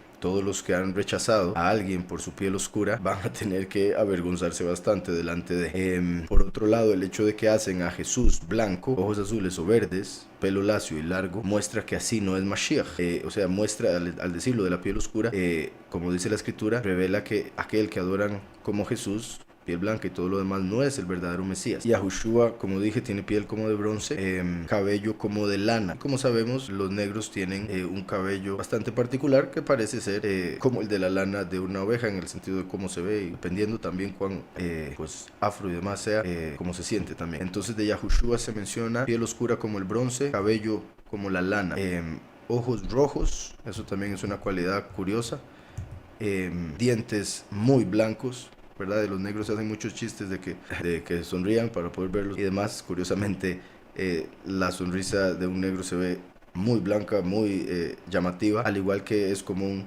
ver ojos rojos, y no necesariamente por lo que estaba mencionando en la pregunta anterior. Entonces son cualidades curiosas que se mencionan de Mashiach. Eso de los ojos rojos y dientes blancos es en Génesis 49. Lo de piel de bronce, cabello de lana, eso aparece en Apocalipsis, en Daniel, en Isaías 53, que no sería muy bien parecido para que no lo siguiesen por eso. Entonces, eso así en general. Dice: ya que desde chiquitos nos han programado con la imagen de una persona que no es. Así es. Dice, mostrándonos que era un hombre de cabello largo, de piel blanca, delgado y a veces hasta de ojos claros. Así es. Espero ya haya quedado claro con lo que mencioné. Y también, por si algo, el pueblo israelita fue esparcido por todo el mundo, pero sí quiero dejarlo claro, no voy a entrar en mucho detalle ahorita porque no ha habido pregunta y como ya dije, ya casi voy a cerrar. El pueblo latino en su mayoría, o más bien iba a decir el pueblo israelita en su mayoría, todos los que se esparcieron por el mundo entero, en su mayoría son los latinos de hoy en día, aunque para mucha gente eso sea loco o invento. Si no lo va a estudiar, pues obviamente nunca lo va a creer, lo tendría que estudiarlo junto con Deuteronomio 28, la historia del pueblo llamado hoy en día latino.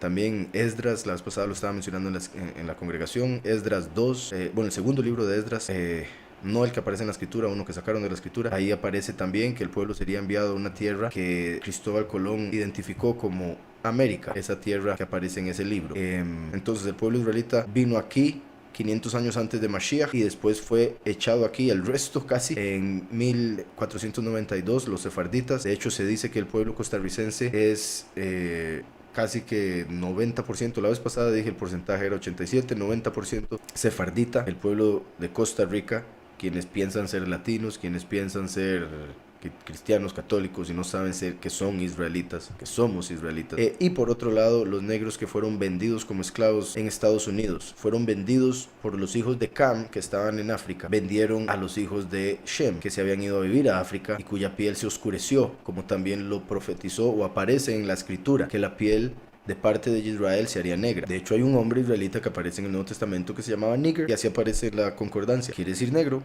como sabemos, y como curiosamente hoy en día en Estados Unidos se ve como una palabra, una mala palabra, un insulto, porque era el término que utilizaban para referirse a los esclavos. Bueno, y en racismo lo utilizan. También en Estados Unidos hay cosas que revelan que los negros que vendieron como esclavos en Estados Unidos y en otras islas de lo que sería América Latina, que esos negros eran hebreos que venían de África. Aquí me mandaron una foto de Washington DC, Distrito de Columbia, y para mostrarme cómo en una de las rotondas se forma la estrella de 6 picos. Es lo que llaman la estrella de David. Como ya he mencionado aquí, no es la estrella de David, aunque así la llaman. Es el talismán de Saturno. Es una estrella que representa a Moloch y a Kium y la unión de ellos para traer al falso Mesías. Pero sí, por eso lo utilizan en la arquitectura y cosas así en las ciudades de Estados Unidos y en otros lugares que están controlados por masones, Illuminati y demás, siendo los masones constructores. Buenas, ¿cómo purificarse de alguna brujería que alguna persona te ha hecho sin tentar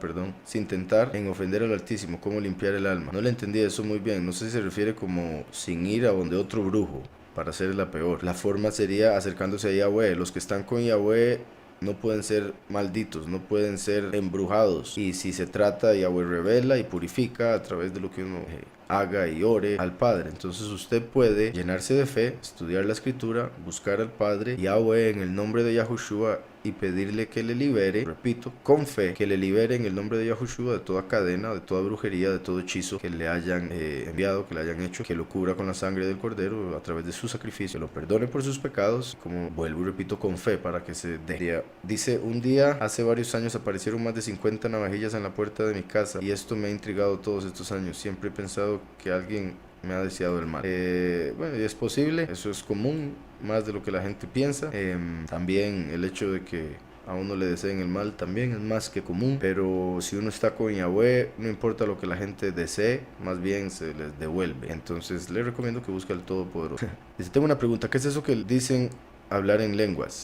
Bueno, en el cristianismo se da algo que llaman hablar en lenguas, pero en realidad no es hablar en lenguas, puesto que no va según lo que dice la escritura. La escritura habla de dos tipos de dones, que son, bueno, son 9 dones, pero en este caso 2 que son dados al hombre, que son lenguas y interpretación de lenguas. Las lenguas se dividen en 2, lenguas celestiales, lenguas terrenales. Yahweh da lenguas celestiales para que la persona ore al Todopoderoso en una forma más elevada o más directa, y también para revelar algo a la congregación si hay otro con don de interpretación. Si no hay don de interpretación en la congregación, entonces la persona que habla en lenguas debe quedarse callado, y si va a hablar alguien en lenguas, debe hablar uno por uno. Como en las iglesias cristianas hablan todos al mismo tiempo y nadie interpreta, quiere decir que eso no es lo que la escritura manda. Están hablando lenguas falsas o lenguas de demonios, porque los demonios también pueden poseer a personas y hacerlos que hablen en lenguas antiguas, arameo por ejemplo. Por otro lado, cuando se trata de Yahushua, como lo vemos en Shavuot, Yahushua dio el espíritu a la congregación, y muchos que estaban ahí empezaron a hablar en lenguas que ellos no conocían antes, pero eran lenguas terrenales, como alguien que solo habla español y de repente a través del espíritu empieza a hablar francés para predicarle a alguien que solo habla francés, y ese francés se convierta en ese momento a través de su prédica, porque no había más nadie que le pudiese predicar, no había nadie que supiese ese idioma, y por eso Yahweh le da el idioma a la persona para que le predique. Eso es una de las razones por las que se da el don de lenguas terrenales, y como ya dije, lenguas celestiales para dar revelación celestial y para hablar con el Todopoderoso de una manera más directa. Eso es lo del don de lenguas. Y ese 1% es el que quizá Yahweh le haya dado una lengua y la mantiene para ir a orar en la casa. Dice, ¿por qué piensas de la religión budista? Pues pienso que es falsa, igual que el resto, que no sigue a Yahushua, incluyendo la cristiana. Es una religión falsa, pero es la que está más cerca. Lamentablemente es falsa, pero sí es la que está más cerca, porque al menos cree que el Hijo del Todopoderoso vino al mundo y murió por sus pecados, y eso da la justificación, pero al mismo tiempo corre el peligro de aceptar al falso Mesías. Ese es el peligro en el que se encuentran los cristianos. Los de las naciones, al no estar en ese peligro del espíritu de error, de ese engaño del falso Mesías, tienen una posibilidad muy interesante de en este fin de los tiempos creerle a los 2 testigos y convertirse, o al menos darse cuenta de que tenían razón eventualmente y poder entrar después de no haber creído durante toda su vida en el Mesías o en la escritura y haber sido budistas o de lo que fuese. Entonces, en lo que respecta a lo que creen los budistas, parte de eso, casi todo, ¿verdad?, fue tomado del hinduismo, y parte de lo que se tomó del hinduismo o de lo que hizo el hinduismo fue tomado del judaísmo. Por eso se habla de reencarnación, por eso la ley de oro, amar a tu prójimo como a ti mismo. Obviamente amar a tu prójimo como a ti mismo, es positivo, así se cumple la ley. Por ende, una persona que verdaderamente, por supuesto, que quede claro, una persona que verdaderamente ama a su prójimo como a sí mismo y no conoce del Mesías, no conoce de la Escritura, dice la Escritura que el corazón lo va a justificar. Entonces, cuando Yahweh vea que esa persona amaba a su prójimo como a sí mismo, cumplía la ley de la Torá sin haber conocido la Torá, entonces sería justificado, pero no sería parte de los 144,000 ni de los muchos, sería parte de las naciones, pero podría entrar al reino, cosa que muchos otros no van a poder. Dice que he visto que ha tenido mucha popularidad en Latinoamérica. En realidad sí, el budismo está teniendo mucha popularidad entre los homosexuales. Curiosamente, he visto que por alguna razón como que buscan esa religión, me imagino como reemplazando.